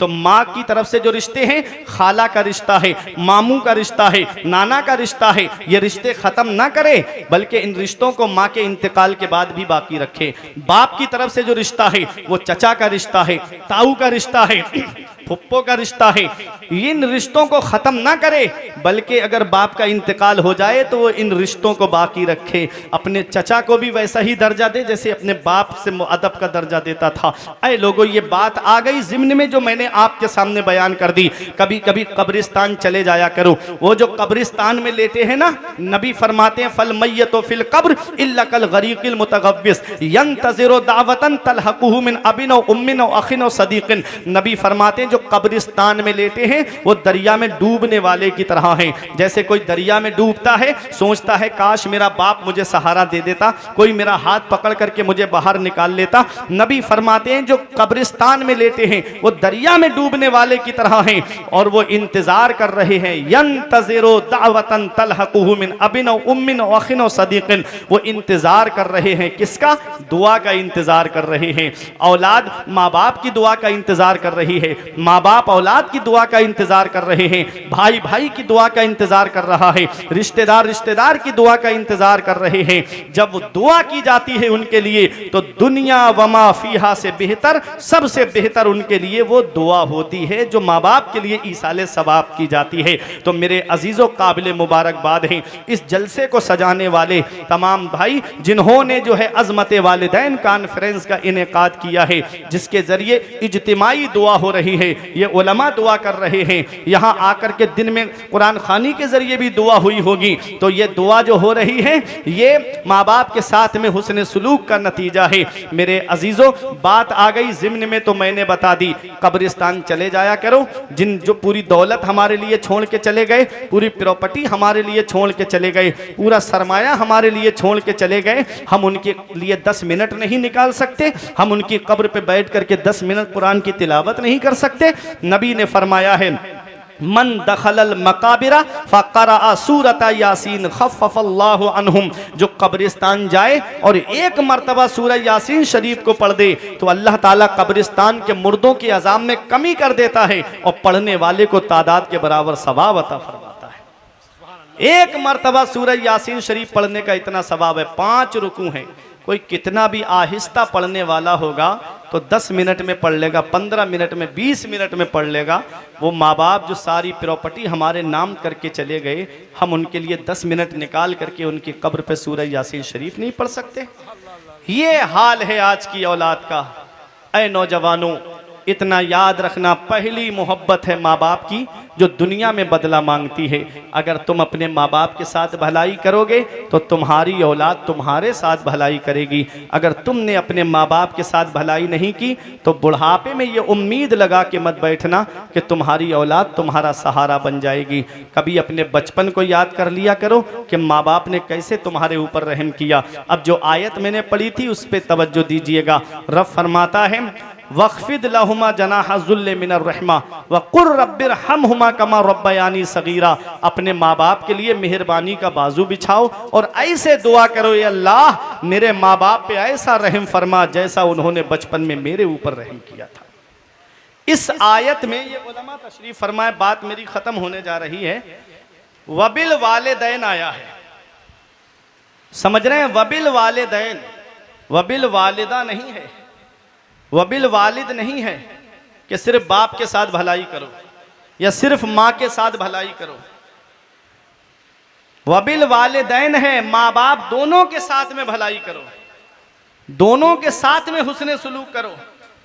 होता यह है कि एक शायर साहब भी कह रहे थे और वो बहुत ज़्यादा अशार आपको उनके मिलेंगे। किसी को घर मिला हिस्से में या कोई दुकान आई, मैं घर में सबसे छोटा था, मेरे हिस्से में माँ आई, बाप नहीं आया, बाप नहीं आया हिस्से में, बाप ने कुछ नहीं किया था, बेटे ने मकान बनवाया लिखवाया, माँ की दुआ का असर है। बाप ने क्या बद्दुआ की थी? सोचने वाली बात है, क्या बाप ने दुआ नहीं की थी? गाड़ी लेकर आया लिखवाया, माँ की दुआ। क्या बाप ने दुआ नहीं की थी बेटे की तरक्की के लिए? क्या अच्छा होता कि जब घर बनवाया तो लिखवाता मेरे वालिदैन की दुआ है, जिंदाबाद जिंदाबाद। गाड़ी लेकर आता तो लिखता मेरे वालिदैन की दुआ है, जिंदाबाद जिंदाबाद। तो बाप का भी दिल खुश हो जाता। ये एक तरफा मोहब्बत कैसी? कुरान कह रहा है कि दोनों के साथ भलाई करो, दोनों के साथ हुस्न सुलूक करो।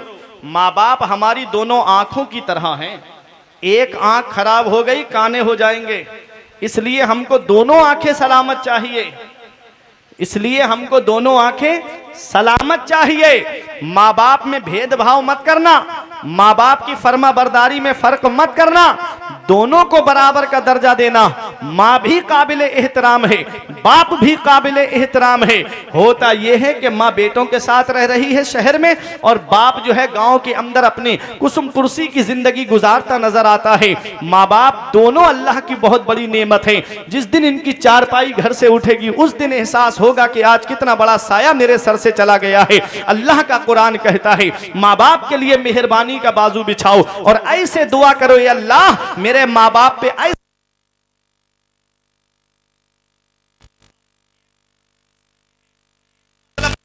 किराम ये बयान फरमाते हैं कि जब परिंदा ऊपर उड़ता है, आसमान में उड़ता है, तो उसके बाजू खुले हुए होते हैं, उसके पंख खुले हुए होते हैं, और जब वो अपने घोंसले की तरफ आता है, अपने घर की तरफ आता है, तो बाजुओं को समेट के आता है, पंखों को समेट के आता है, और जब घोंसले में आता है तो बाजुओं को समेट लेता है। तवज्जो देना, मेरे बुजुर्ग भी हैं, नौजवान यहाँ पर बैठे हैं। कुरान कहता है अपने माँ बाप के लिए बाजुओं को समेट लो, अपने माँ बाप के लिए अपने बाजुओं को सकोड़ लो।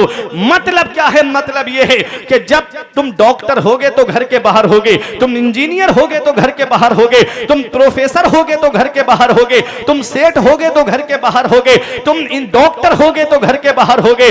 जब घर के अंदर आओ तो इंजीनियरिंग का गर्रा लेकर के घर में मत आना, कोई दौलत और पैसे का गुरूर लेकर घर में मत आना। जब माँ बाप के सामने आओ तो बाजुओं को समेट करके आना, इनका बेटा बन करके आना, इनका लखते जिगर बन करके आना, इनका नूरे नजर बन करके आना। कुरान कहता है माँ बाप के लिए बाजुओं को समेट लो और ऐसे दुआ करो, ये अल्लाह मेरे माँ बाप पे ऐसा रहम फरमा जैसा बचपन में उन्होंने मेरे ऊपर रहम किया। नारे तकबीर, कितना रहम करते हैं नारे माँ बाप। रिसालत, अज़मते वालिदैन कॉन्फ्रेंस जिंदाबाद। अब इस चीज को समझना है तो आप अपने बचपन पे गौर करिएगा, या इसको समझाने के लिए मैं एक मिसाल आपको दे दूं। आज हमारी औलाद की तबीयत खराब हो जाए, आज हर गांव के अंदर डॉक्टरों का अच्छा इंतजाम है, शहर में तो बहुत बहुत अच्छे उम्दा हॉस्पिटल बने हुए हैं, हर मर्ज का आपको डॉक्टर मिल जाएगा। कभी उस दौर को याद करो, 30-35 साल पीछे पलट कर जाओ। ये हमारे बुजुर्ग उलमा यहाँ बैठे हैं, ये आपको बताएंगे पहले दौर इतना तरक्की याफ्ता नहीं था। पहले किसी किसी के घर में साइकिल पाई जाती थी, पूरे गांव में किसी एक के घर में मोटरसाइकिल मिलती, कई गांव इकट्ठे करते तो किसी एक के घर में कार जीप की शक्ल में मिलती। लेकिन आज अक्सर घरों में कारें हैं, हर घर में मोटरसाइकिल है, हर घर में साइकिल है, और सवारी का इतना अच्छा इंतजाम है। औरंगाबाद से थोड़ी दूर पैदल चलोगे, हाईवे पे तुमको सवारी मिल जाएगी, चाहे ट्रक मिल जाए तुमको, चाहे बस की शक्ल में सवारी मिल जाए, चाहे 4 व्हीलर की शक्ल में तुमको सवारी मिल जाए। और आजकल आदमी परेशान की परेशानी भी समझता है, रोड पर गाड़ी रोक भी लेता है ताकि ये परेशान होगा इसको मंजिल पे पहुंचा दूं। जरा उस दौर को याद करो जिस दौर में इतना दौर तरक्की याफ्ता नहीं था। जब आज हमारी औलाद बीमार पड़ जाती है, आज हमारी औलाद की तबीयत खराब हो जाती है, हम बेचैन और बेकरार हो जाते हैं, औरंगाबाद के डॉक्टर को दिखाते हैं, यहाँ के डॉक्टर से फायदा नहीं होता, खलीलाबाद लेकर के जाते हैं, वहां के डॉक्टर से फायदा नहीं होता, गोरखपुर लेकर के जाते हैं, वहां के डॉक्टर से फायदा नहीं होता, कोई लखनऊ, कोई दिल्ली एम्स या मुंबई वगैरह लेकर के भागता है। क्या कहता है डॉक्टर साहब, मेरा एक ही बेटा है, यही मेरे बुढ़ापे का सहारा है, यही मेरा नूरे नजर है। डॉक्टर साहब मेरे बेटे को कुछ नहीं होना चाहिए, ये मेरा बेटा मेरी आंखों का नूर है, ये मेरा बेटा मेरे बुढ़ापे का सहारा है। ऐ लोगों जरा तवज्जो दीजिएगा, आज हमारी औलाद बीमार पड़ी, हमारी रातों की नींदें उड़ गई, पूरी रात सरहाने बैठ करके गुजार देते हैं, पूरी रात सरहाने बैठ करके हमारी बीत जाती है। हमारी औलाद बीमार पड़ी, हम परेशान हो गए। कभी अपने बचपन पे गौर किया था, जब बचपन में तुम बीमार पड़े थे, यही बूढ़ा बाप है जिसकी खांसी अच्छी नहीं लगती, यही बूढ़ी माँ है जिसका बोलना अच्छा नहीं लगता, कि हाथों में उसके पैरों में चप्पल नहीं होती, लेकिन डॉक्टर के यहाँ ये बाप लेकर के गया। बारिश आ गई, छाता अपनी औलाद के ऊपर कर दिया, खुद तो भीग गया लेकिन औलाद को भीगने नहीं दिया। ये बाप है बाप। अगर कोई रास्ते में नदी या नहर आ गई, अपनी बेटे को अपने कांधों पे बिठा लिया, खुद तो भीग गया लेकिन अपने बेटे को भीगने नहीं दिया। आज वही बेटा 4 पैसे कमाने लगा, आज वही बेटा थोड़ी सी दौलत क्या पास आ गई, आज वही बेटा थोड़ा सा पैसा क्या पास आ गया, माँ बाप का बिस्तर घर से बाहर कर देता है, खुद के कमरे में एसी चल रहा है, खुद के कमरे में कूलर चल रहा है, जाड़ों में गर्म हीटर का इंतजाम है। माँ बाप हैं कि टीनों में रह के जिंदगी गुजार रहे हैं, माँ बाप हैं कि झोपड़ियों में रह के जिंदगी गुजार रहे हैं, माँ बाप हैं कि गांव के अंदर गर्मी के आलम में जिंदगी गुजार रहे हैं। हम कौन सा मुंह लेके आका की बारगाह में जाएंगे, हम कौन सा चेहरा लेकर के शाफ़िई महशर की बारगाह में जाएंगे। कयामत के दिन नबी ने हमसे पूछ लिया, बुढ़ापे में माँ बाप की दौलत मिली थी, क्या सुलूक करके आए हो? क्या कहोगे उनका बिस्तर घर से बाहर करके आए हैं? क्या कहोगे कि उनको टीनों झोपड़ियों में रहने पे मजबूर करके आए हैं? याद रखना नौजवानों, हर चीज बदला मांगती है। कुछ गुनाहों की सजा ऐसी है जिसको अल्लाह आखिरत के लिए मुअख्खर फरमा देता है, लेकिन माँ बाप को सताने वाली सजा ऐसी है जिसको अल्लाह दुनिया में बहुत जल्दी दे देता है और आखिरत में तो इसकी सजा उसे मिलेगी ही। जो माँ बाप को सताता है वो जलील हो जाता है, जो माँ बाप को सताता है वो रुसवा हो जाता है, जो माँ बाप को सताता है उसकी नींदों से आराम खत्म हो जाता है, उसकी नींदों से चैन खत्म हो जाता है। चाहे कितने भी नरम गद्दों पे क्यों ना सोए, चैन की नींद नहीं आती है अगर माँ बाप परेशान होते हैं। लोगों अपने अपने माँ बाप की कदर कर लो, लोगों अपने अपने माँ बाप की खिदमत कर लो। अगर माँ बाप जिंदा हैं तो उनकी खिदमत कर लो, और माँ बाप दुनिया से चले गए हैं तो उनकी कब्र पे जाकर के कुरान की तिलावत कर दिया करो, उनकी कब्र की जियारत कर दिया करो। पैगंबर इस्लाम फरमाते हैं जो जुमे के दिन माँ बाप की कब्र की जियारत कर ले, ऐसा बेटा माँ बाप के साथ हुस्न सलूक करने वालों में लिखा जाता है, ऐसा बेटा माँ बाप के साथ फरमा बरदारी करने वालों में लिखा जाता है। माँ बाप अल्लाह की बहुत बड़ी नेमत। मेरे आका ने फरमाया है माँ बाप की रजा में अल्लाह की रजा है, माँ बाप की नाराजगी में अल्लाह की नाराजगी है। इधर माँ बाप एक एक पैसे के लिए परेशान है और बेटा है कोई नैनीताल की सैर कर रहा है, कोई दार्जिलिंग की सैर कर रहा है, कोई जाकर के शिमला मसूरी घूम करके आ रहा है, कोई कश्मीर की वादियों का मजा ले रहा है। इधर माँ बाप दवाई के लिए परेशान है, इधर माँ बाप एक एक पैसे के लिए परेशान है, और बेटा है कि अजमेर की बड़ी डेग में पैसे डाल कर आ रहा है। याद रखना नबी फरमाते हैं जिससे उसके माँ बाप राजी हैं उससे अल्लाह राजी, उसका रसूल राजी। घर में रूठे हुए माँ बाप को मना लो, माँ बाप राजी हो गए हाथ उठा के दुआ कर देंगे, तुझे कलियर जाने की जरूरत नहीं पड़ेगी, साबिर पाक खुद तेरे घर पे आ जाएंगे, गरीब नवाज खुद तेरे घर पे आ जाएंगे। माँ बाप की दुआ ऐसी दुआ है, नबी फरमाते हैं माँ बाप की दुआ औलाद के हक में ऐसे कबूल होती है जैसे नबियों की दुआ उम्मत के हक में कबूल होती है। नारे तकबीर, नारे रिसालत, अज़मते वालिदैन कॉन्फ्रेंस, फैज़ाने वालिदैन जिंदाबाद। ये माँ बाप है, ये माँ बाप हैं। एक शायर ने कहा था, दिया था अब्बा ने जो एक झूमर बेच डाला था, दिया था अब्बा ने जो एक झूमर बेच डाला था, खुशी से अपने अरमानों का दफ्तर बेच डाला था। बुलंदी मिल गई तो भूल बैठे हैं वही बेटे, बुलंदी मिल गई तो भूल बैठे हैं वही बेटे। कभी जिनके लिए अम्मी ने जेवर बेच डाला था, कभी जिनके लिए अम्मी ने जेवर बेच डाला था, आका के वसीले से कभी तो नमाज से, औलाद माँ ने मांगी थी बंदा नवाज से, अब्बा की आंख का जो चश्मा ना ला सके, मैयत पे आ रहे हैं हवाई जहाज से। ये हाल है औलाद, आंखें खराब हो गई औलाद पालकर, आंखें खराब हो गई औलाद पालकर, औलाद बात करती है आंखें निकाल कर, जीते जी बाप का जो चश्मा ना ला सके, मरने के बाद रखते हैं चश्मा संभाल कर। ये हाल है आज की औलाद का। ऐ मेरे अजीजों, माँ बाप जिंदा हैं तो उसकी कदर कर लो, माँ बाप हयात हैं तो उनकी खिदमत कर लो। जिस दिन माँ बाप की चारपाई घर से उठ गई उस दिन एहसास होगा कि आज कितनी बड़ी नेमत आज हमारे घर से चली गई है, कितना बड़ा साया आज हमारे सर से चला गया है। ऐ ज़िया माँ बाप के साये की ना कदरी न कर, धूप काटेगी बहुत जब ये शजर गिर जाएगा। धूप कैसी भी हो साया नहीं खोने देता, राह कैसी भी हो बेबस नहीं होने देता।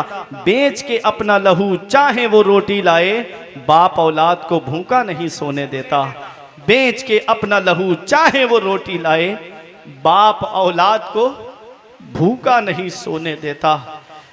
वबिल वालिदैन ihsana, अपने माँ बाप के साथ भलाई करो, अपने माँ बाप के साथ में हुस्न सुलूक करो। माँ बाप ज़िंदा हैं तो उनकी खिदमत करो, कभी कभी उनके करीब बैठ कर के उनकी ख्वाहिश पूछ लिया करो। बचपन में हमारे वालिद हमसे पूछते हैं कि बेटा आज क्या खाओगे, वही सामान मैं तेरे लिए बाज़ार से लाऊंगा। कभी उनके करीब बैठ कर के पूछ लिया करो कि बुढ़ापे में क्या पता उनका किस चीज़ को मन कर रहा हो, और वो खामोश हैं बेचारे, अपनी ख्वाहिश भी जिक्र नहीं कर सकते। तो कभी एक बार उनकी मर्ज़ी पूछ लिया करो कि अब्बा आज क्या खाना पसंद करेंगे, अम्मी क्या खाना पसंद करेंगी। ये माँ बाप हैं जिनकी नज़रें औलाद की रज़ा पे रहती हैं कि मेरी औलाद क्या चाहती है, मेरी औलाद की क्या मर्ज़ी है। मैंने देखा है दुनिया का जायज़ा लेकर के कि जब माँ बाप ज़िंदा होते हैं तब तो बेटा जब कोई चीज़ लाएगा तो छुपा के माँ बाप से अपने अंदर कमरे में लेके जाएगा, और जब उनका इंतकाल हो जाता है तो ऐसा ऐसा फल ख़रीद के लाएगा फातिहा के लिए जिस पर उसकी नज़र ना पड़ी हो, तो वो बच गया अलग बात है, वरना सारे फल ला करके रख दिए जाते हैं। मैं ईसाले सवाब का मुनकिर नहीं हूँ, अल्हम्दुलिल्लाह मैं खुद ईसाले सवाब करता हूँ। लेकिन क्या अच्छा होता कि जब बाप ज़िंदा था तो एक सेब लेकर के आता और अपने हाथ से काट करके अपने वालिद के मुंह में रख देता। क्या अच्छा होता कि जब माँ ज़िंदा थी तो एक अनार लेकर के आता, अपने हाथों से उसको तोड़ करके उसके दाने अपनी वालदा के मुंह में रख देता। वो खुश हो जाती, हाथ उठा के दुआ कर देती, अल्लाह तेरी कमाइयों में बरकत देता, अल्लाह तेरे कारोबार में बरकत देता। माँ बाप एक एक पैसे के लिए तरसते हैं बुढ़ापे में, माँ बाप एक एक पैसे के लिए परेशान रहते हैं बुढ़ापे में। बेटा है कि होटलों पे बाज़ारों में घूमेगा फिरेगा, जा कर के न जाने कहाँ कहाँ पैसे खर्च करके आता है, और माँ बाप एक एक पैसे के लिए तरसते हैं।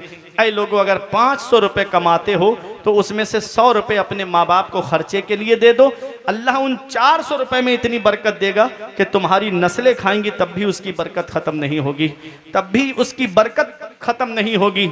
अपने माँ बाप की कद्र कर लो, अपने माँ बाप की खिदमत कर लो। जिस दिन माँ बाप की चारपाई उठ गई उस दिन एहसास होगा कि आज कितनी बड़ी दौलत हमारे घर से चली गई है। ऐ ज़िया माँ बाप के साये की ना कदरी न कर, धूप काटेगी बहुत जब ये शजर गिर जाएगा। व क़दा रब्बुका अल्ला ताबुदू इल्ला इय्याहु व बिल वालिदैन ihsana, हुक्म दिया तेरे रब ने कि अपने रब के सिवा किसी की बंदगी ना करो और अपने माँ बाप के साथ हुस्न सुलूक करो, माँ बाप के साथ मोहब्बत से पेश आओ। इम्मा यबलुगन्ना इंदकल किबरा अहदुहुमा व किलाहुमा फला तकुल्लहुमा उफ़्फ़िन वला तनहरहुमा व कुल लहुमा कौलन करीमा, जब वो दोनों बुढ़ापे को पहुँच जाएँ तो उन्हें उफ़ भी ना कहो, उन्हें झिड़को नहीं, जब भी बोलो तो मोहब्बत से बोलो, जब भी बोलो तो प्यार से बोलो। वक़्फ़िद लहुमा जनाह ज़ुल्ल मिनर रहमा व कुर रब्बिरहमहुमा कमा रब्बयानी सगीरा, माँ बाप के लिए मेहरबानी का बाजू बिछाओ और ऐसे दुआ करो, या अल्लाह मेरे माँ बाप पे ऐसा रहम फरमा जैसा उन्होंने बचपन में मेरे ऊपर रहम किया था, जैसा उन्होंने बचपन में मेरे ऊपर रहम किया था। ये कुरान है जो हमें माँ बाप के साथ रहने का तरीक़ा बता रहा है, माँ बाप के साथ भलाई करने का हुक्म दे रहा है। औलाद को माँ बाप से ऐसे बात करनी चाहिए जैसे ग़ुलाम अपने आका से बात करता है, नौकर अपने मालिक से बात करता है, जैसे नीचे तबके का आदमी बड़े तबके के आदमी से बात करता है। माँ बाप से औलाद को ऐसे बात करना चाहिए, तेज़ तर्रारी से नहीं, ज़ुबान दराजी नहीं करना चाहिए। उनको गालियाँ देना बहुत दूर की बात, डांटना डपटना झिड़कना तो बहुत दूर की बात, उफ़ तक नहीं कहना है। माँ बाप जो फैसला फरमाएं औलाद को सर झुका के उसे तस्लीम कर लेना है, औलाद को सर झुका करके उस फैसले को मान लेना है। मैंने जो बयान किया है दुआ करता हूँ परवरदिगार आलम की बारगाह में इन उलमा को गवाह बना करके कि मेरे कुछ अर्ज़ करने में कोई गलती हो गई हो सबक़त लिसानी की वजह से या बतक़ाज़ाए बशरियत, तो मौला मुझे मुआफ़ फरमाए। अस्तग़फिरुल्लाह रब्बी मिन कुल्ले ज़ंबियों व अतूबु इलैह। कलमा तय्यब पढ़ें, ला इलाहा इल्लल्लाहु मुहम्मदुर रसूलुल्लाह सल्लल्लाहु ताला अलैहि वसल्लम। ये ज़िंदगी सवारी दिलशाद कीजिए, लम्हात ज़िंदगी के ना बर्बाद कीजिए। जब मकसद हयात इबादत खुदा की है, पढ़िए नमाज, मस्जिदें आबाद कीजिए। सभी के सामने एक दिन ज़रूर आता है, ये हुस्न फ़ानी है लेकिन गुरूर आता है। किसी क्रीम से पाउडर से कुछ नहीं होता, नमाज पढ़ने से चेहरे पे नूर आता है। रही कली तो फूल खिलेंगे, ज़िंदगी बाकी रही। औरंगाबाद वालों फिर मिलेंगे। अस्सलाम।